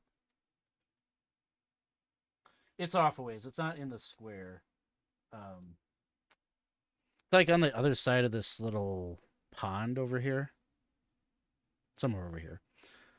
So you make your way over there, and they lead you into the building. They've got like this little like 2-cell kind of, I don't know, like on the Andy Griffith show, you know, there was like the little like small town like 2-cell kind of setup, and then the little desk where they all hung out. Him and Barney. It's like that kind of setup. Mhm. And as soon as you get in there, I don't know. So this is where I needed Ryan, your help here, because you weren't wearing a mask last night, right?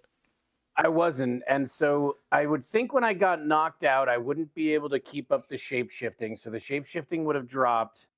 But I would probably be in Gnosis's witch gown, his clothing, but I would be exposed in the face, and they've never seen my face. And I would have a changeling, like I would be a changeling. Yeah. Well, so when they lead Reg into the HQ. Like your Jesus face Christ. is just black and blue because you got the shit kicked out of you Beat last the, night. yeah. Like these guys enjoy having an opportunity to just be assholes and bullies. So they really did a number on you. So Reg, probably you don't recognize him because I don't think you've ever seen him without the mask. Is my I would recognize the robe, but and you would that's it. understand the robe. Like I think it takes like a moment for you to like put it together. But as you're seeing and Gnosis, you're waking up, like you're barely able to see through your swollen eyes and such, but you see somehow like Reg is standing there and he's with the blood robes who seem to be just standing behind him like giddy, and one of them like takes, has a key and goes over and like unlocks the cell, and he's like, he's all yours, let him have it. She would walk in and she would kind of look down, and she would go,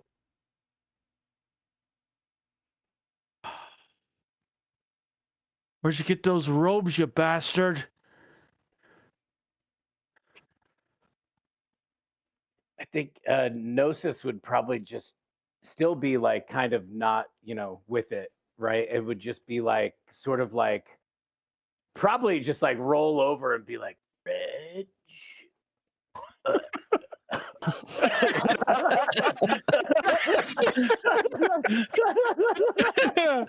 Oh fuck. Okay. I was just hoping I just get to kick you.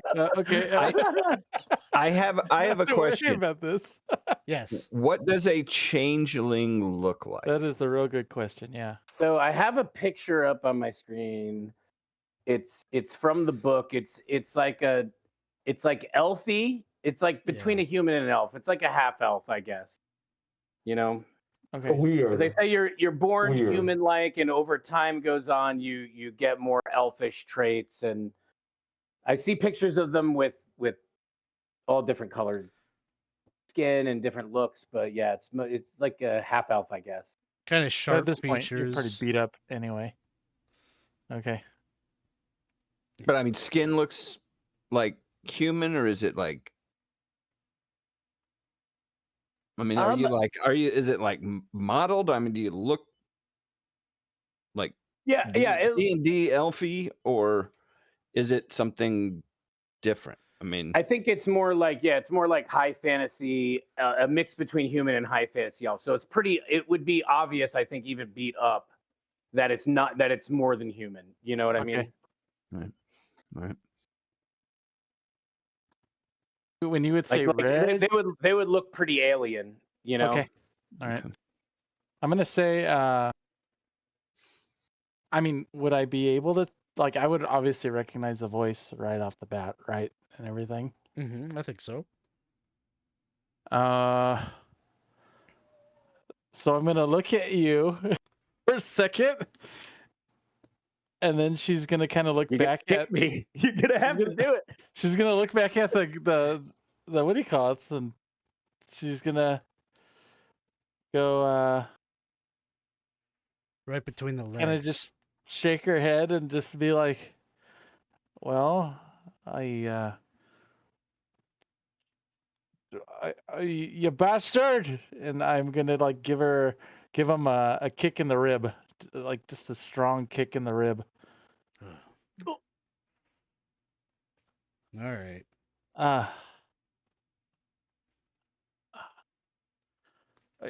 This is the one, huh? This is the guy. Yeah. A real weird looking one too. You saw this happen? Like, Yeah, we saw him. He was chasing down that little feller, and he's.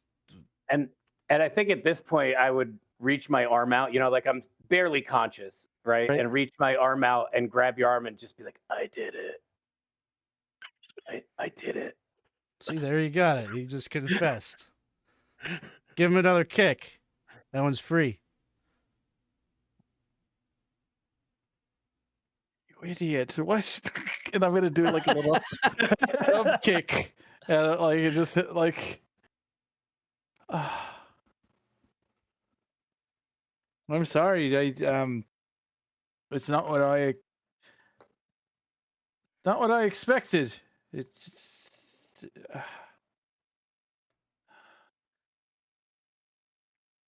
fellas, I really think it'd be better if we get someone else in here to do it. I can't kick that hard. You know is what I'm saying. No, it's I like feel- this. Get out of the way. Then you go and they just like kick you right. Oh, Oh, Right in the vulnerable spot. ouch. All right. Right. Why don't you get out of here? And when I'm gonna come out, my eyes are just gonna be wide. Is it? I mean, changelings. They're well. I mean, they're known well enough, right? Like you said, it's not. Is it common knowledge that what changelings look like? And I mean, there's certainly like story. I don't know that it's common Okay. knowledge. But like you all would know what a changeling is. Mhm. The common Right. person off the street. I'm not sure. And I guess I wouldn't know. I wouldn't have seen what was underneath the mask anyway. So, for all I know.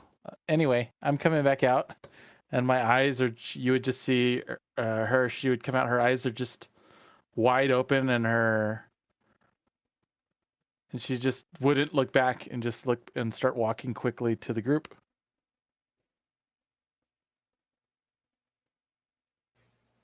Did Did you How'd it kick go, the Ridge? bastard? Well, I kicked him, but I think it was Gnosis. What? I think it was Gnosis. What? Notice It's what? just- that was No. there. The one that killed. It was Gnosis. In fact, it sounded and it was dressed, and he had his mask off and everything, and Gnosis Gnosis is in there. wouldn't. That was Do that. Gnosis. I recognized the voice. Why would Gnosis kill Gigabolja? I don't know. But I'm telling you, Gnosis is not.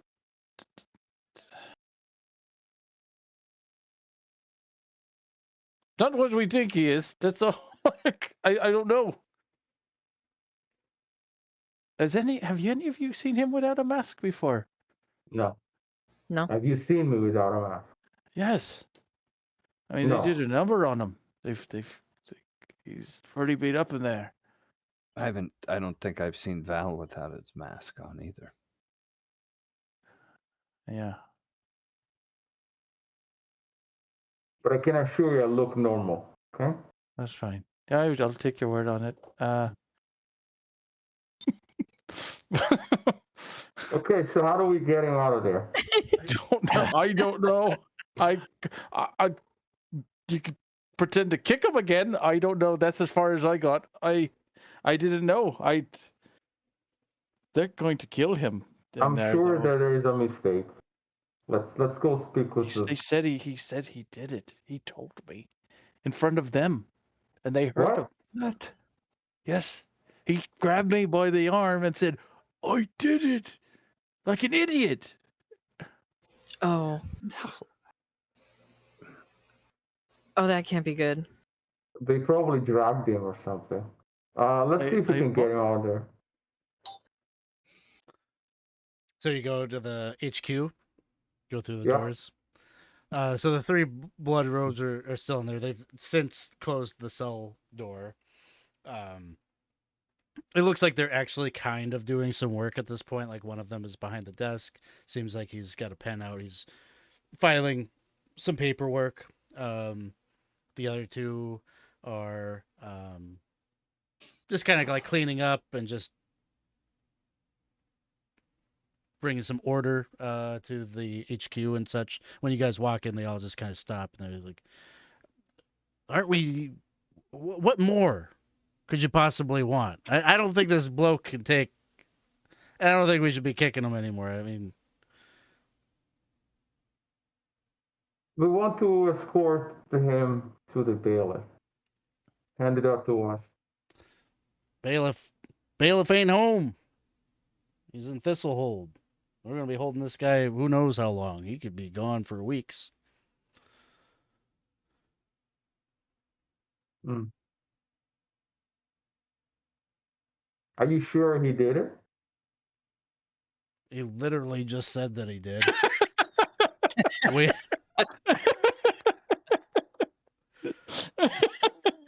Not to mention we Okay. saw him do it. Looking back, that was not a great choice.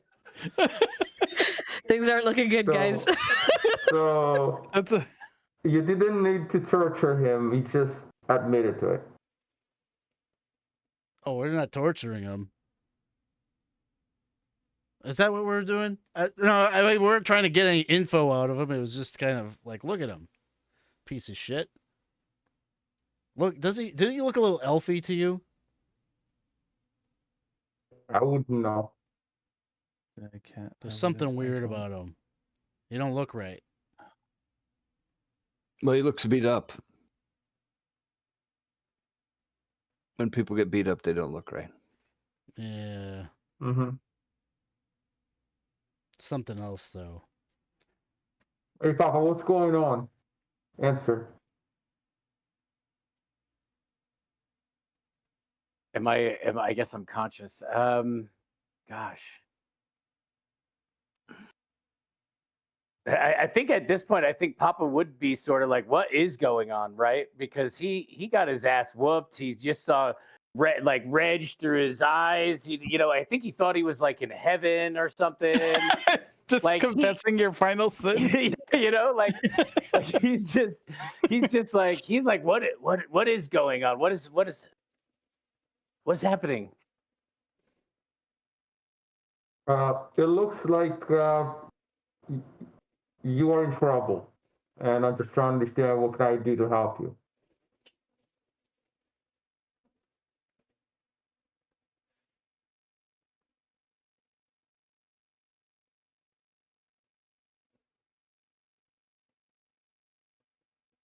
I feel like Papa's lived this life, right? Like for so long, like he's like he's probably like, fuck, I'm caught now. You know what I mean? Like he's like he would almost want to try to use his power to like bend one of their will or something to try to like let him go and explain to his friends what's going on, but I don't know that he's in any shape to do anything like that. And he failed so many tries at this last night trying to be slick. He's probably like scared.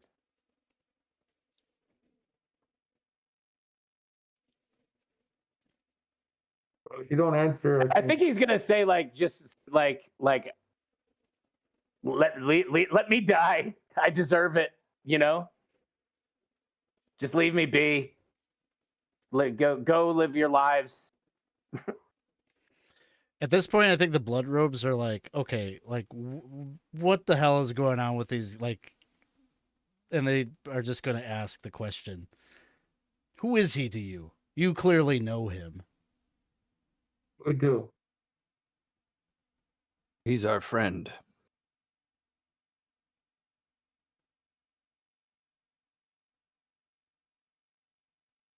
And did you know that guy that took the knife to the back? He was in our group as well.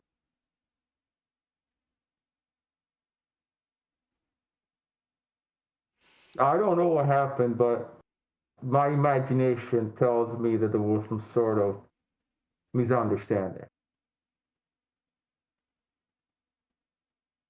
See, I don't know this man here that well, but as far as I've observed him, he's a fine fella. Somehow he doesn't have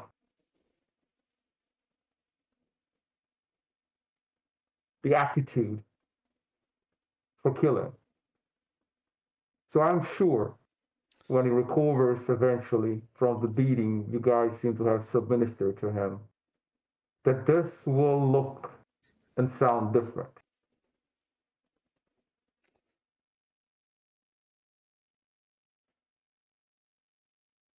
Well,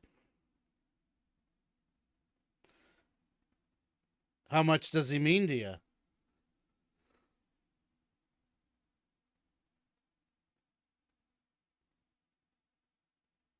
How about you tell me how much it takes for you guys to change your approach in this instance? They look at one What's your- another. 30. I'll give you 35 if you remember that there's always a way around us that benefits both. Deal.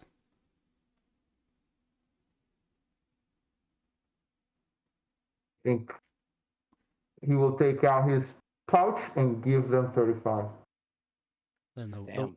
one guy collects the money, the other, like without skipping a beat, goes over, unlocks the cell. The guy that was like filing out the report just kind of like rips it in half. All right, get out of here. I go and scoop Gnosis up like a little baby. Here we go, Papa.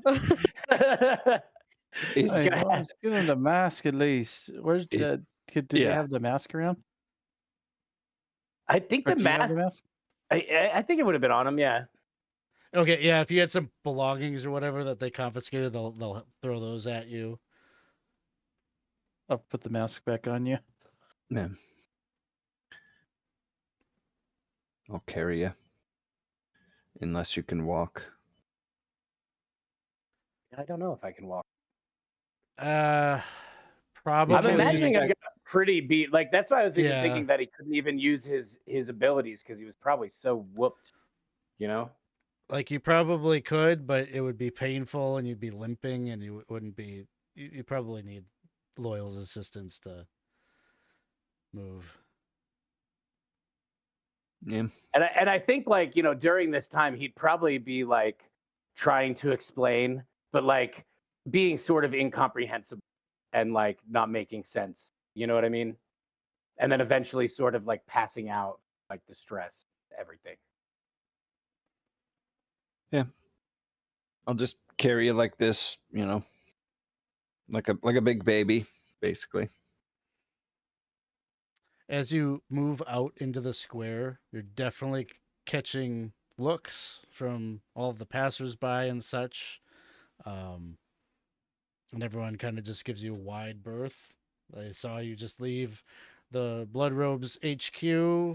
One of you's very badly wounded. You are not people that anybody has any interest in associating with at this point. Are you making your way back to Silver Cheeks or the camp? Or I think so. I think as soon as you make your way back there, lay Gnosis down. Silver Cheek. I'll do whatever medicus checks and that kind of stuff, kind of do stuff to get him on his way to healing, Yeah. We didn't really like do any like mechanical damage or anything. We kind of narratively did that. So I'll say, Yeah, you just kind be of mend the long-term care. bones that seem like, yep. Yeah. Splints Yeah. and whatever were needed. He's probably got some gashes and things like that that need washing and stuff like that. And as you're cleaning him up, Silver Cheek notices and she comes scurrying over. You found him. What the hell happened to him?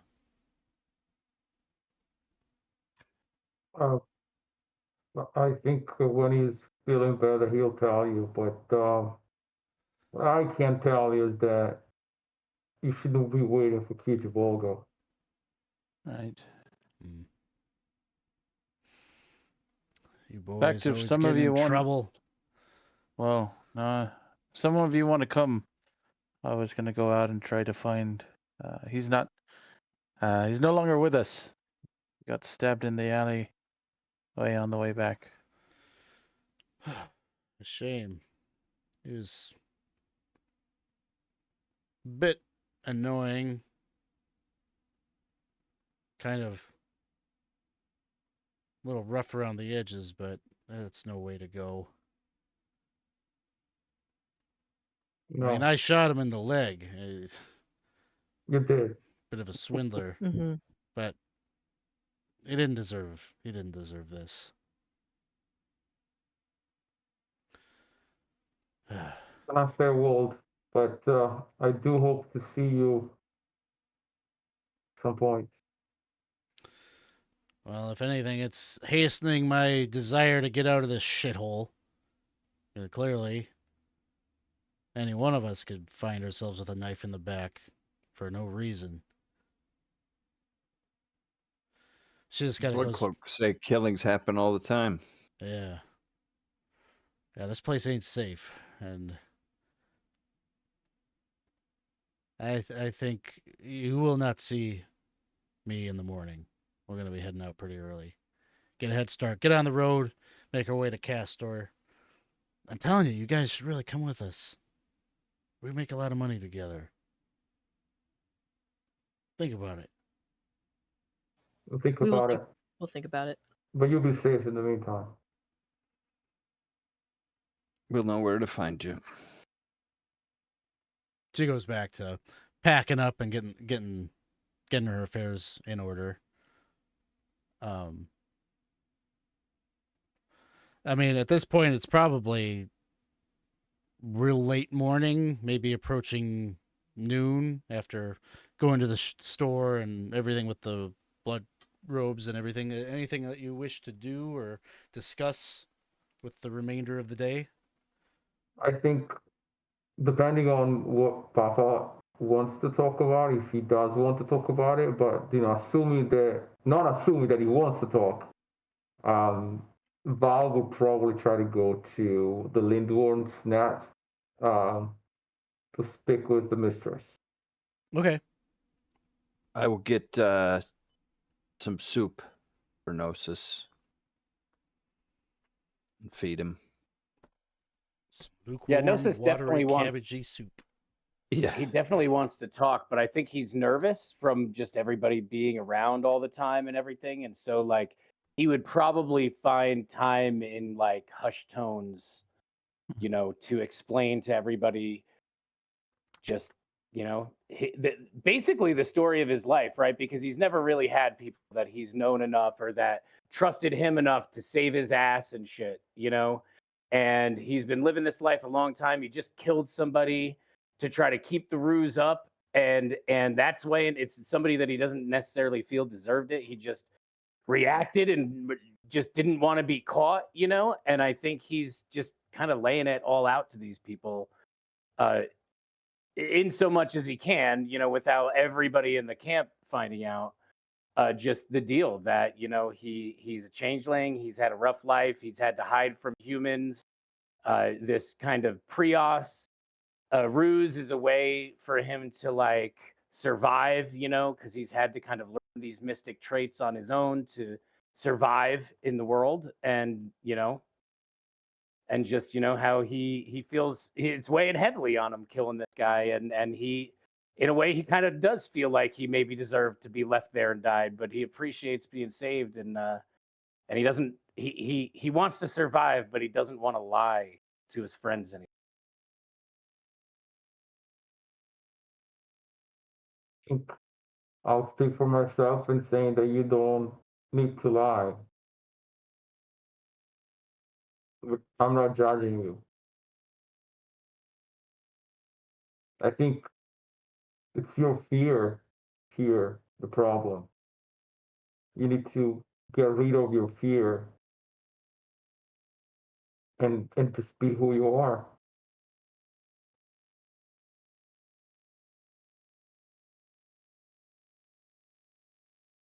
It's easier said than done, when humans have been shunning you and treating you so terribly. I want to be out in the open, but I'm scared. Well, at the You very know, least, at least for me, at least you have us that you could be open to. Start small, baby steps. He'll probably start crying like profusely after that set, This is definitely a big emotional reveal for him, Other than all the bruises, you still look better than me. Well, that's not true. I think your name should be Handsome instead of Loyal. I appreciate that.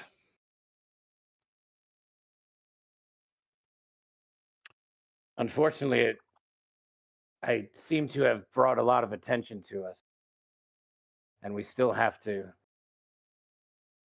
get back past the Black Cloaks to get into Thistle. It might not be a problem, actually. It might be something we somehow needed. Get noticed. It might not be all bad, that's all I'm trying to say.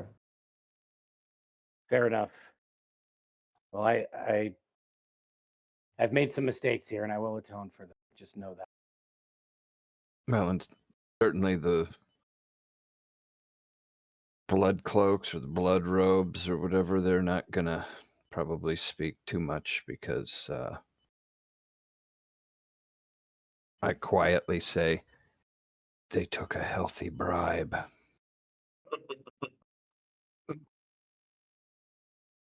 Ooh, I'm gonna have to figure out a way to pay that back too.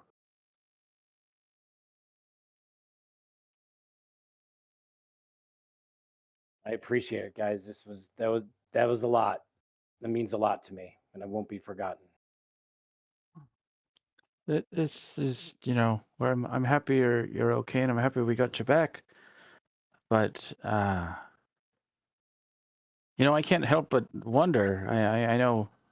What if it was one of us that had found out? I think I would have just run. I don't think I could have done that. Gijabulgo, I don't know. It was the wrong decision. I was scared, and something like that won't happen again. Reg, I think, would be kind of, out of everyone you would see, Reg would kind of be the one in the corner of the tent, just kind of nodding quietly to herself as you say that.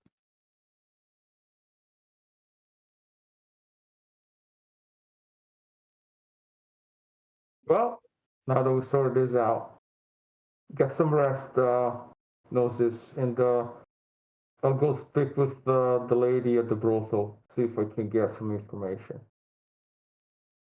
So And Val, Reg, go ahead. Sorry. Reg, show Gnosis your new crossbow. Oh, yeah, I got a crossbow. Yeah, got some bolts too. It's it'll help us out, I guess. Yeah, It's big. it is a big crossbow. Yeah. So, never mind. Yes, thank you.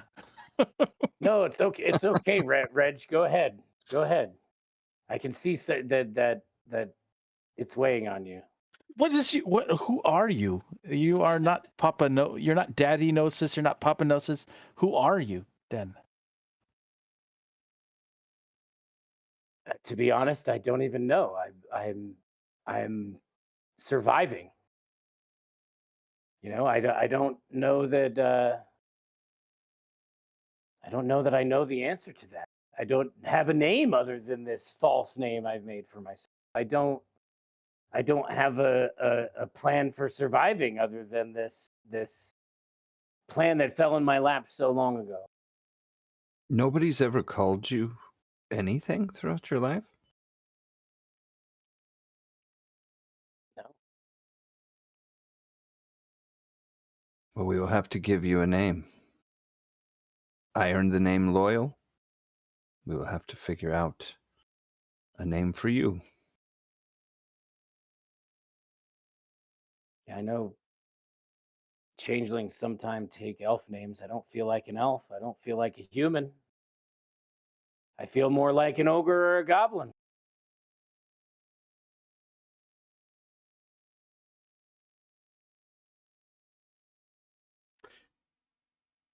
On that respect, we are all the same. I haven't been spent much time with you guys, but I can tell We all are looking for identity in our own way. We're not that different. I don't know my real name either. I certainly don't remember anything past a couple of years back. I don't remember why I chose to wear this mask. But it doesn't matter. We all make mistakes.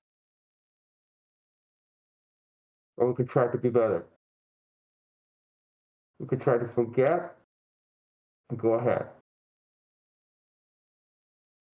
Raj, I can tell you're scared or you're confused. But at the end of the day, we chose each other. And I have to believe there's a reason why we met each other.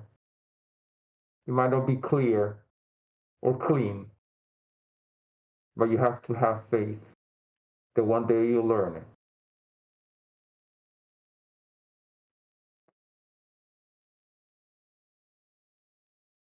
She would stay quiet, kind of still, kind of looking forward, but she would quietly nod, look at you for a second, and give you a quick nod, and then kind of look back, forward a bit. Well, either way, I think I might find that body, huh? At least we could give him a proper burial. That's a good idea. I'll help you with that. I think Gnosis feels like he probably should do that also. So it sounds like a number of you are maybe going to go and try to find the body and like actually put this person to rest. Is that right? Yes. Sounds good. You still have daylight, so yeah. I mean, the blood robes told you that they pitched him. There is like a pronounced like garbage heap like on the outskirts of the camp. So it's really not going to be too much difficulty to find a ripe corpse that is dumped out there. So those of you that are partaking in that, by all means, you'll be able to head out there, and it's also close enough to the kind of the outer rim of the camp that if you're looking for a fresh plot or some space, some green space where you could dig a hole, you'll be able to do that as well. Some way out into the countryside there. Do you want me to accompany you, Val? Up to you, Loyal. Totally Say up how? to you. Yeah. If it's not really safe to walk around this place, we got 3 going to find the body. I'll accompany you. I've got the Let's plan. switch to that then. So Loyal and Val, you make your way back kind of through the camp. You're able to find the tents that make up the brothel. Even as you're approaching, the smell of cheap perfume kind of assails your nostrils before you even get sight on those tents. And just like Gnosis the previous night saw, the Madame, her name is Belina. She is kind of standing at the center of all of these tents. Probably it's during the day, so I think a number of the working girls are probably just with her, like sitting on a kind of a makeshift bench near where the fire pit is. The fire is not currently lit or anything like that, but they're just hanging out, in the quiet hours here, gossiping or whatnot.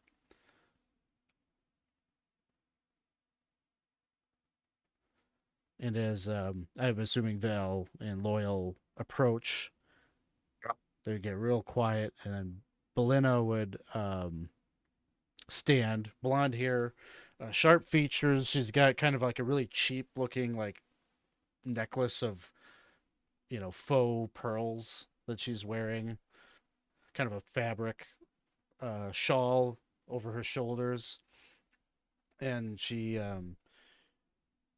looks at you and she says, well, we're not open for business just now, but if you come back in a couple of hours, I'll be sure to set you up with.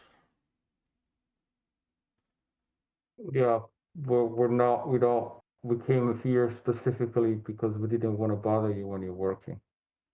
If you wouldn't mind 5 minutes of your time, mistress, I would greatly appreciate it. 5 minutes. Okay.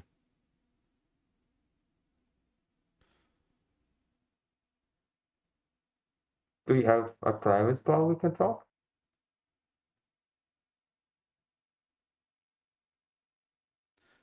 Anything you wish to say, we can speak about right here.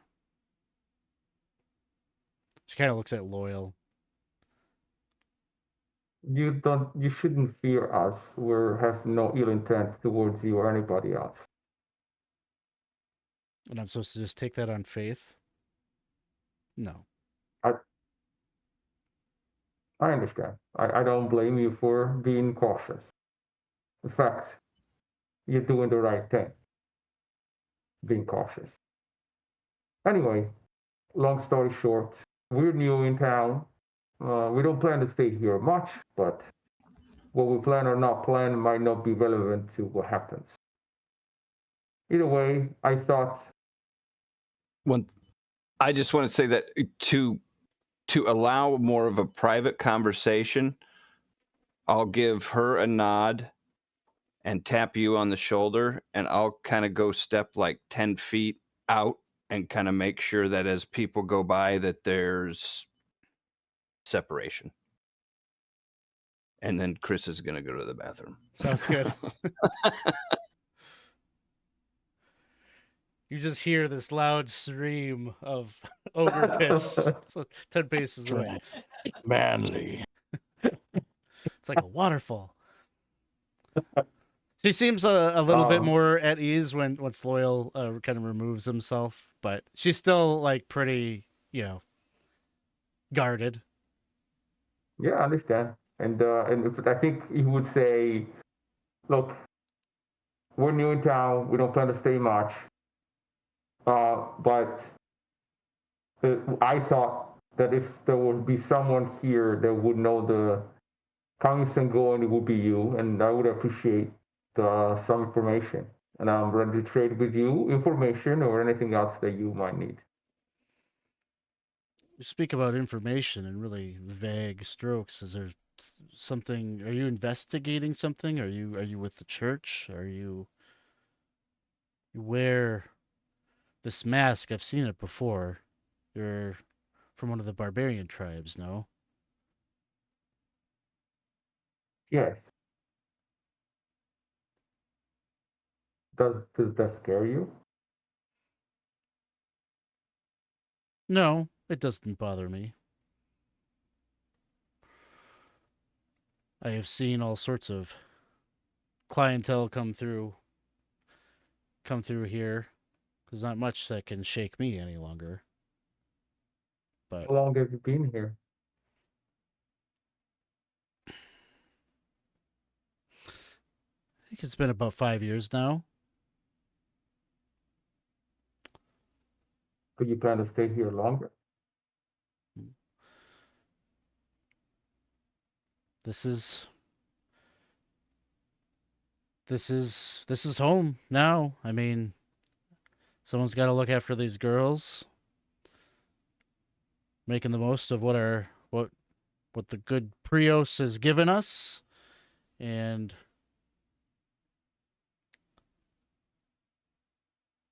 we're better off than most folk. I can tell you that. If you want some information, I can tell you though. This place.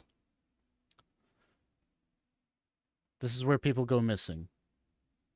In fact, 2 of my girls have gone missing just in the past couple weeks or so. That's something I can help you with. Doubt it. I happen to have been a lowman for the longest time. Well,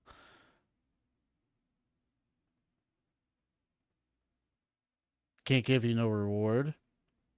In fact, I don't have any leads. I could probably list off 24 reasons why they've gone missing. This place is full of criminals. Maybe they ran afoul of some noble who caught feelings. Or maybe they wound up the sacrifice of one of the half-dozen cults lurking about.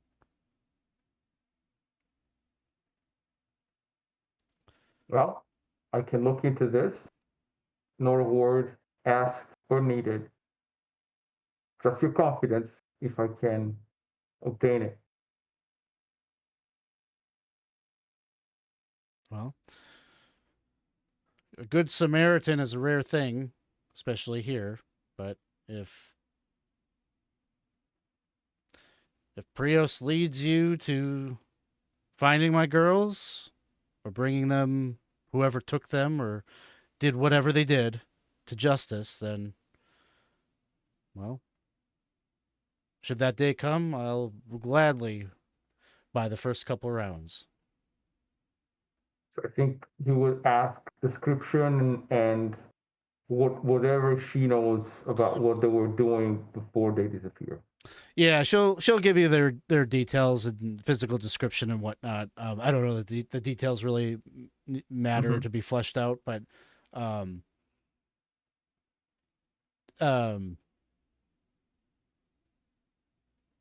she would probably tell you that they didn't go missing while they were working or anything like that. It was just like while they were coming and going, just like in Jabolgo, they went missing, like walking back, like to and from home or whatever, or maybe she'll tell you like one of them was at one of the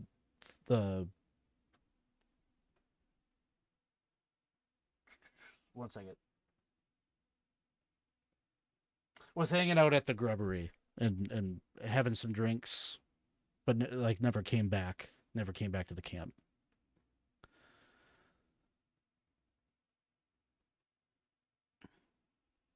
Okay, I think you will collect that information she has and then go back to lawyer, and then we're going back to camp. And I think he will share with the rest of the party this lead, as well as the comment that Lady Galina made about a half a dozen cards active on the camp. That, itself, I think, is interesting context.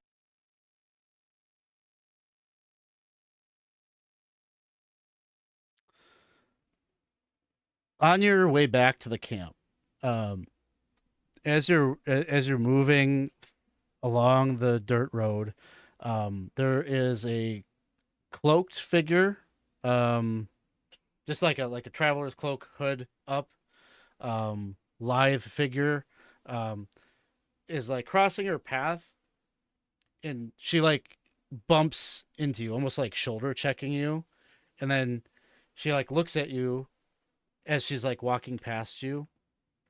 She says, "Take a long look. It may be the last you see of me.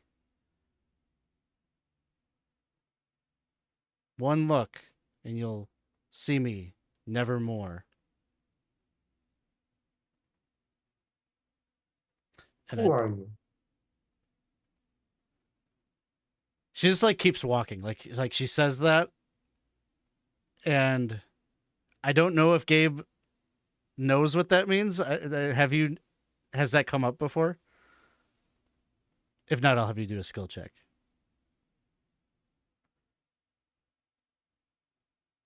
I'm trying to remember, but nothing Okay. comes to mind. I wasn't sure if it came up. Give me a cunning test. Cunning test, cunning.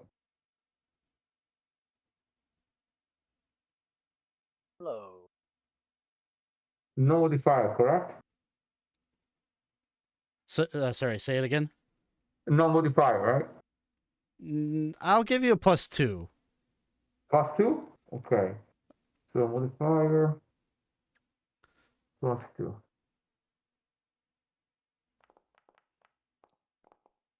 Ooh. Okay. She's clearly saying she's speaking a code, and the word "nevermore" is an iron pact Oh, word.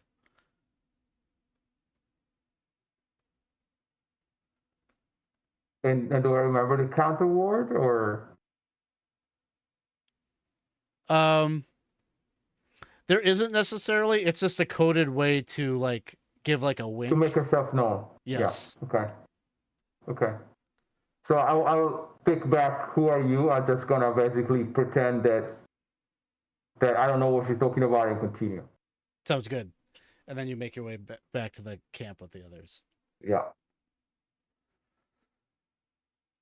Bum bum bum. I would say that was a weird lady. Yeah. She probably wanted to sell her wear.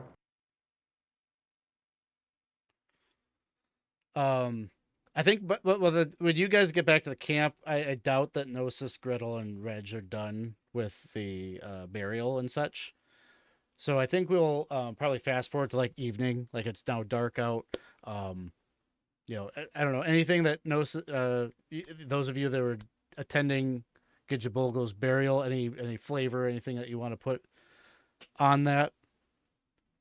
I mean, I think Gnosis would probably say something about, this will be the last casualty of my lies, or, blah blah blah, and try to speak to uh that a part of him is dead as well, and that it deserved to die, and now unfortunately Gijabolgo's gone, but I will try to live honorably in his stead.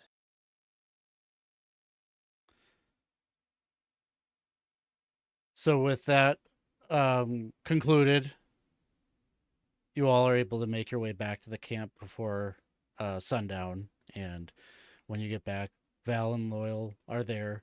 The rest of the camp, like Silver Cheek and everything, like they're all basically packed. Like their tents and everything are packed up. They're pretty much ready to just bolt in the morning. So there is no big communal stew or anything happening at this point. Like they're all pretty much packed up. So it's really just you guys together around your campfire. And I think Val will start the conversation, but in a hushed tone and signaling clearly everyone to come closer, not to have to talk too loudly. And I think you will be able to sense his tension in his voice, and he will try to start by saying, "I'm sure you remember that somehow we made it out of the forest, and that I made a deal with the tribe that didn't want to let us go. Sure you remember that. Mm-hmm. I haven't explained to you why that was, and I feel that you need to know. But before I tell you, I want to make sure that you agree to knowing what I know, because you might want to know, but knowing might put you in danger. And that's the reason why I haven't spoken yet. Not because I want to keep secrets with you, but because I don't necessarily want to make you a part of whatever this is without your assent. What's one more? Is this more danger than we're already in, knowing this other stuff that we know? Honestly, I don't think so. But I don't know who is going to come after us first.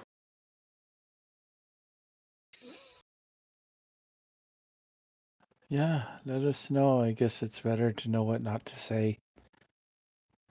You shouldn't say anything, Resh. That's the only safe way.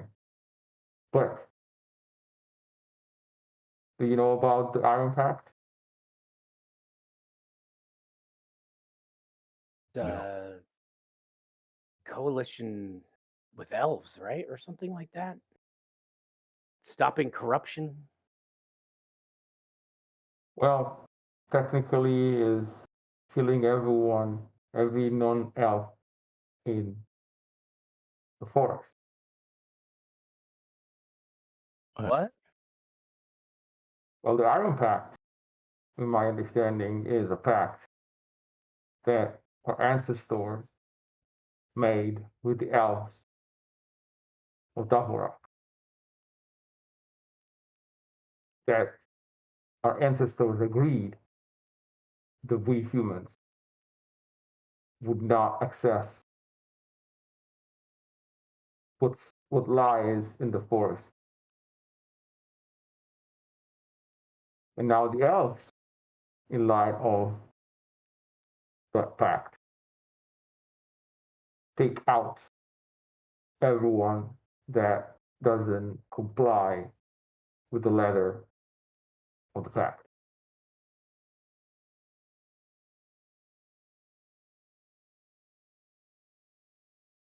Now, I'll have you known that I have not complied with the pact. And I've learned that there is a reason why the pact operates. I've seen the dangers that lurks in the forest and what it can do when they are brought back into towns such as Thistlehold. Now, I'm not saying this because I agree with the Iron Pact, but I've carried out a mission for them in Salinger's Hope.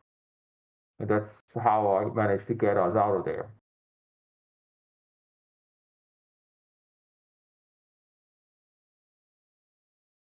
I just want to let you know.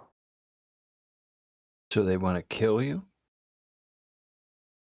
No, I think they probably want me to do other stuff for them. Remember the lady that we just met coming here a couple of hours ago? Yeah. I didn't realize immediately, but she used a code word for the pact, which means they know I'm here and they're here operating too. But they don't want to harm you. I don't think so. Everything is possible. But if they want to harm me, they would have done that instead of making themselves, making me aware of them being there. That's what I'm trying to say.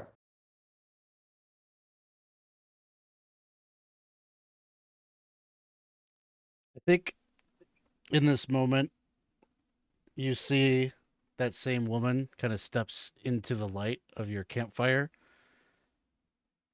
and she's got probably like in her 30s or so, dark brown cloak that she like pulls away, and she just looks at you, Val, and she says, "So you did understand." And it looks like you've already accomplished one of the things we needed to talk about. Although she looks over at Gnosis. Very unfortunate.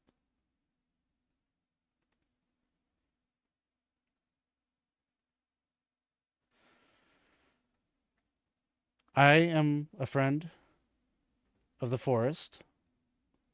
Val, I think you were at least somewhat aware of Master Vernum. Consider me his replacement. She is human, Ambrian. But she says, I have a mission, one that is highly dangerous. And Val, I think you've already kind of impressed upon your friends here that we need to work together. There is a darkness that grows in Davokar, and it is being cultivated. It is being desired, lusted after by many cults, one of which I fear has brought something terrible into Thistlehold. I will not speak much more of what I know here. As I'm sure you are aware, there are ears everywhere. But if you are interested in working together on this, I could use some extra hands. I will have someone contact you about where we can meet once you are cleared to enter Thistlehold.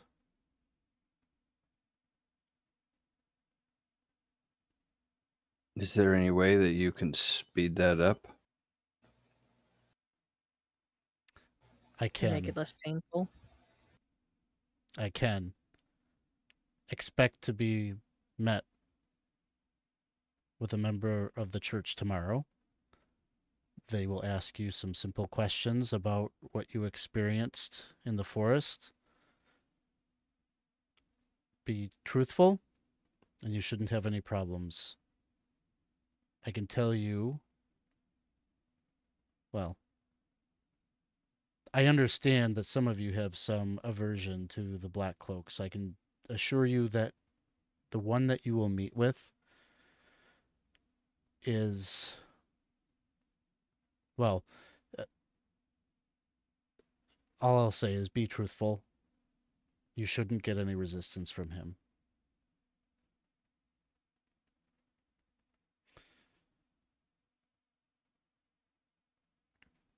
Thank you. I appreciate it. And speaking for myself, I'll try to help you wherever I can. She leaves.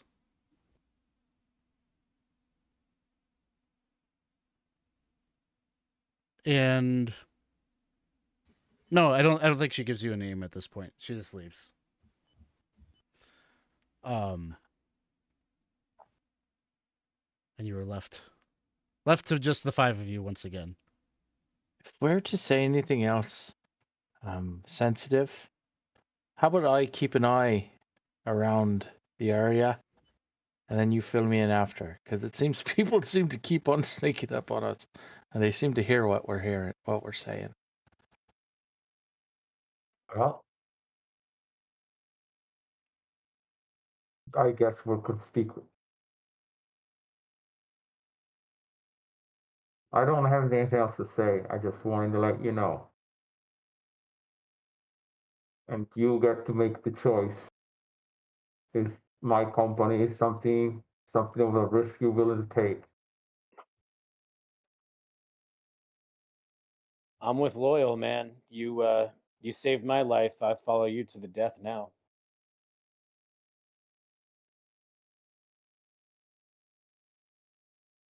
Where you lead, I follow.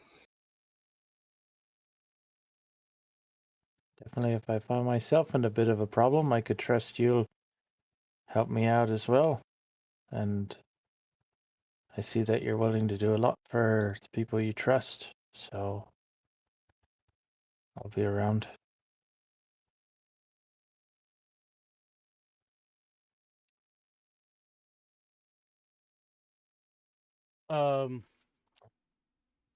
With that morning, you have your rest. By the time morning comes, all of your friends, everyone that you knew from Cylinder's Hope, is gone. If any of you are an early riser, you probably would have seen them make their way out of the camp. But maybe someday your paths will cross. You did get the name of where they are headed. But for now, you are just kind of waiting, maybe anxiously, knowing that there's a black cloak that is going to drop in on you at some point this morning. And I guess just tell me a little bit about what your approach is going to be.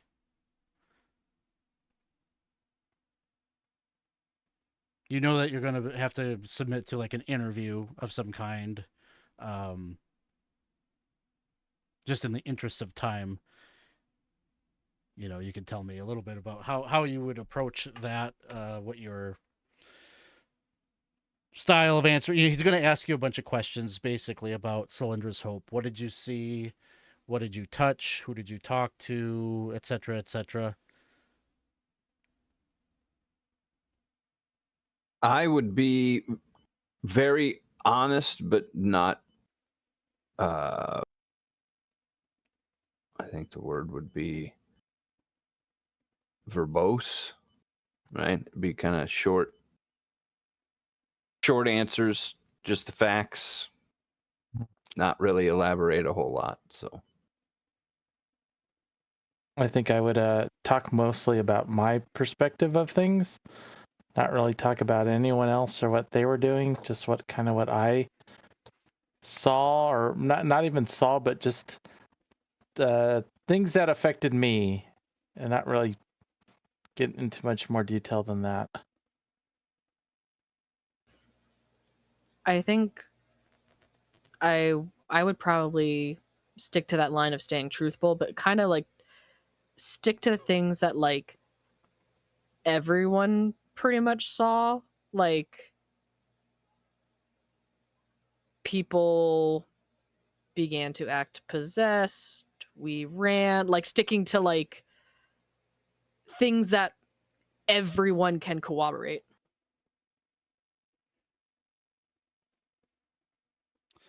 So eventually, a man who has kind of the wide brimmed kind of witch hunter looking, that like kind of pilgrimy looking hat, long black cloak, wearing leather armor, bearing a chain that has the symbol of Prios on it, comes walking over. He introduces himself as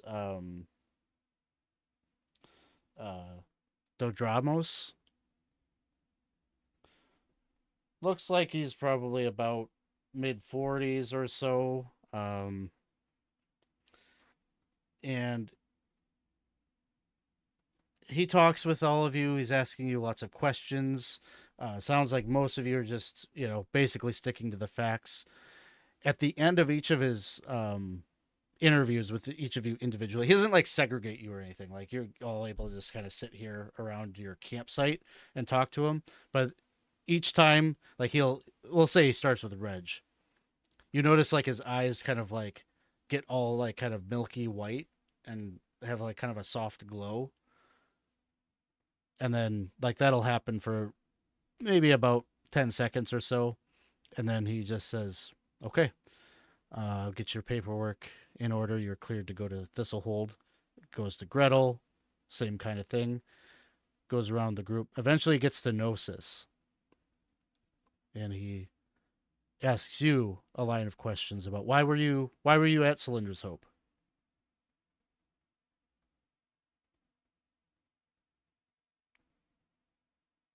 And yeah, I'll be truthful about hearing about the treasure and wanting to learn. While you were out there, did you find anything? No. Did you happen to touch anything that any of the other treasure seekers found?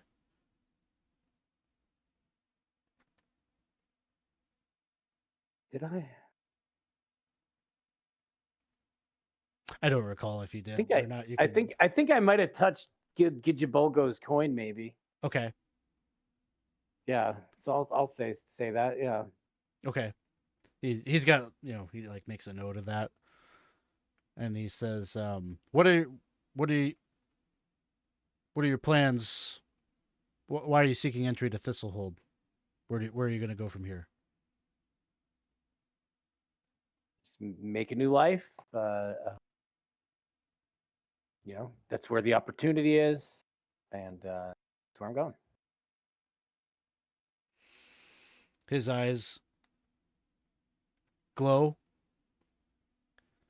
He seems to be examining you. And as his like eyes return back, he just kind of scrutinizes you in particular for a bit, and he says,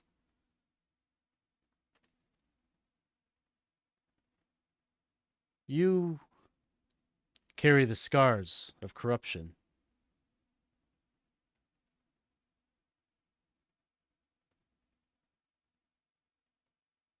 Don't we all? A little bit.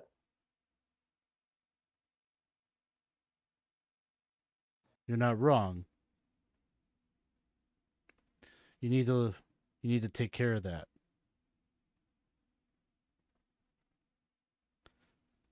And you're not fooling anyone.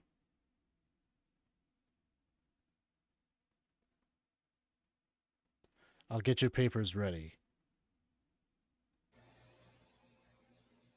Question. Yep. He doesn't do anything of that, of like that, to Gretel either. Oh, he did. Do you have corruption? Not currently, Okay. but before, at some point in the past.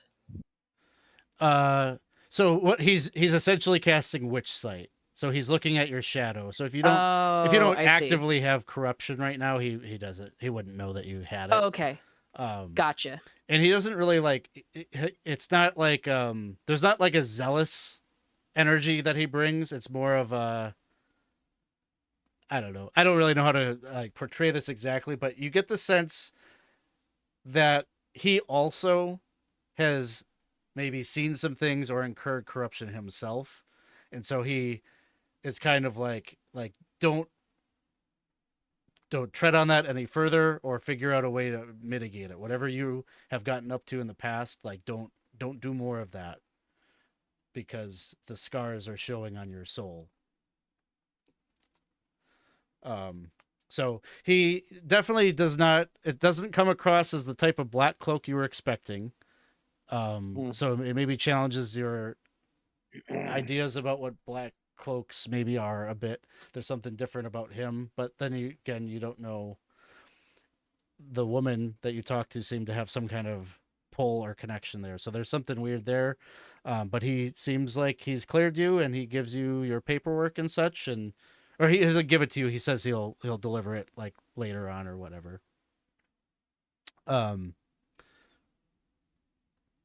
last thing that happens, I think, in this session is while you're waiting around for your paperwork, at some point a young goblin, like a youth, like goblins don't have like long lifespans, so he like this guy is probably he's like 8 years old or something, but maturity wise he's probably more like an adolescent. He drops by and he hands Val a piece of parchment. And when you unfurl it, it basically reads like, I probably will have to improvise this a little bit because I did this setup a little differently, but it basically says, "Dear soon-to-be friends, meet me with haste at the Fern Tavern in the district northwest of the intersection at Yenadar's Road. The errand that we are to talk about is urgent. I ask only that you take a leap of faith and that you listen to the proposal. In return, I promise not to disappoint. The people I represent have vast resources and are prepared to offer you impressive compensation for your services." And then it's signed Anadia.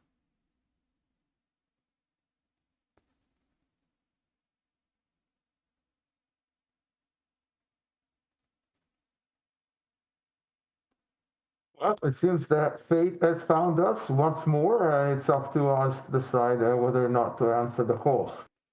Well, compensation, that's quite important, and I think it qualifies what we're looking for. Healthy compensation.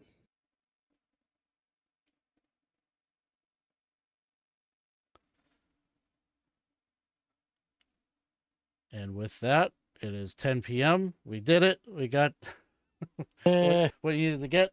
The Black Cloak will drop off your paperwork that you can show the guards at the gates to Thistlehold. It may be that Gnosis might need a day or two more just to mend those wounds, but our next session is going to pick up with you all arriving at the gates, and then all sorts of things are going to happen. Oh, Yeah, it's gonna dial up like to 11 like almost immediately. So we'll all read up on how the game rules are actually supposed to happen and work, and we'll have some fun. Excellent. Fun. And Reg got to kick Papa Gnosis a couple times. yeah. I mean, at first, she was expecting to be kicking some bastard that killed someone they knew, and instead, You the were second still one was a doing little that, yeah. softer. It was a little soft. They were softer kicks than what she probably could have.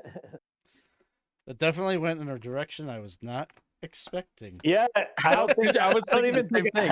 I didn't think I was There is expecting no it. way we would have thought about this is how it would have worked out. But it arrived at a good moment where everyone just laid all their cards out on the table, so everyone Yeah, knows yeah, I everyone's like that. secrets, and so. Yeah. Well, any Only one person had to die. yeah, That's right. I thought Gijibolgo was going to be fucking around for a long time, but Need some soup. I had like a scene where he was going to like I wasn't even like thinking that he was going to be a part of that whole soup thing. I was originally going to have him at the Huckery because I don't think he ever talked much about his past, but like his family is sort of like merchant level. Like he comes from a well-off family. Like he's like the weird guy that went off and wanted to be an adventurer or whatever, and like do his treasure seeking or whatever. But he could have just like lived a life of luxury. But he was going to be like hawking his family ring or whatever for some money. Oh wow. But now he's in a hole in the Now ground some on the red- outside of the Blackmoor. Now some Aw. red cloak has the privilege of hawking it for him. Yes, That's yep. right. Yeah, what else? Yeah, you met Kodamor. I could see that coming back around. Yeah, like I said, store all of this in mind. Like the adventure will not necessarily ever take you back here, but you may find reasons that you want to come back here and like talk to some of these NPCs or something. So anyway, any last thoughts or words before we sign off here? Well, I had a good time. Yeah, it's a fun I session. like this. Yeah. This was a good jump back in. I liked it a lot. Yeah. Well, good. We'll be back on the railroad tracks for a little bit, That's right. but we'll see what happens after that. So The- thanks everyone for. Yep. Oh, I was just gonna say, I don't know. This could be dangerous. Is it more danger than us knowing that whatever that dark god Dark thing or Lord. whatever, the Dark Lord is actually not defeated and all this kind of business? Yeah. There will be danger for sure, Yeah, right. Yeah. but it'll be less self-imposed, I think, than the danger that you all put yourselves or Gnosis put himself in. So we'll be back basically in 2 weeks. We won't be exactly on the regular schedule, so we'll be playing on a Friday night instead of a Thursday, but you jump in the Discord server. I'll try to update the schedule for that. And yeah, we'll carry on Extra Life next weekend. So if you want to see some Extra Life games and support the children's hospitals with your donations, I'm sure we all will have some pretty fun, weird stuff that you can donate for. I can really only speak for the game that I'm running, but we're going to be doing the Dark of Hot Springs Island, which is basically all random tables. So these donation incentives just wrote themselves, like random encounter, random rumor, random artifact. So yeah, you can donate, and we'll roll on tables and learn more about Is there a that talk world. like a baby? Oh, I need to put a talk like Gotta a do little the baby. talk like a Yeah, baby. Yeah. Yeah, I love that one. I forgot about that. Yeah, we will get talk like a baby. Hey, thanks for stopping by. Appreciate it. Yes, it is good to be back. All right, we'll sign off here, and we'll see you next time. Night night.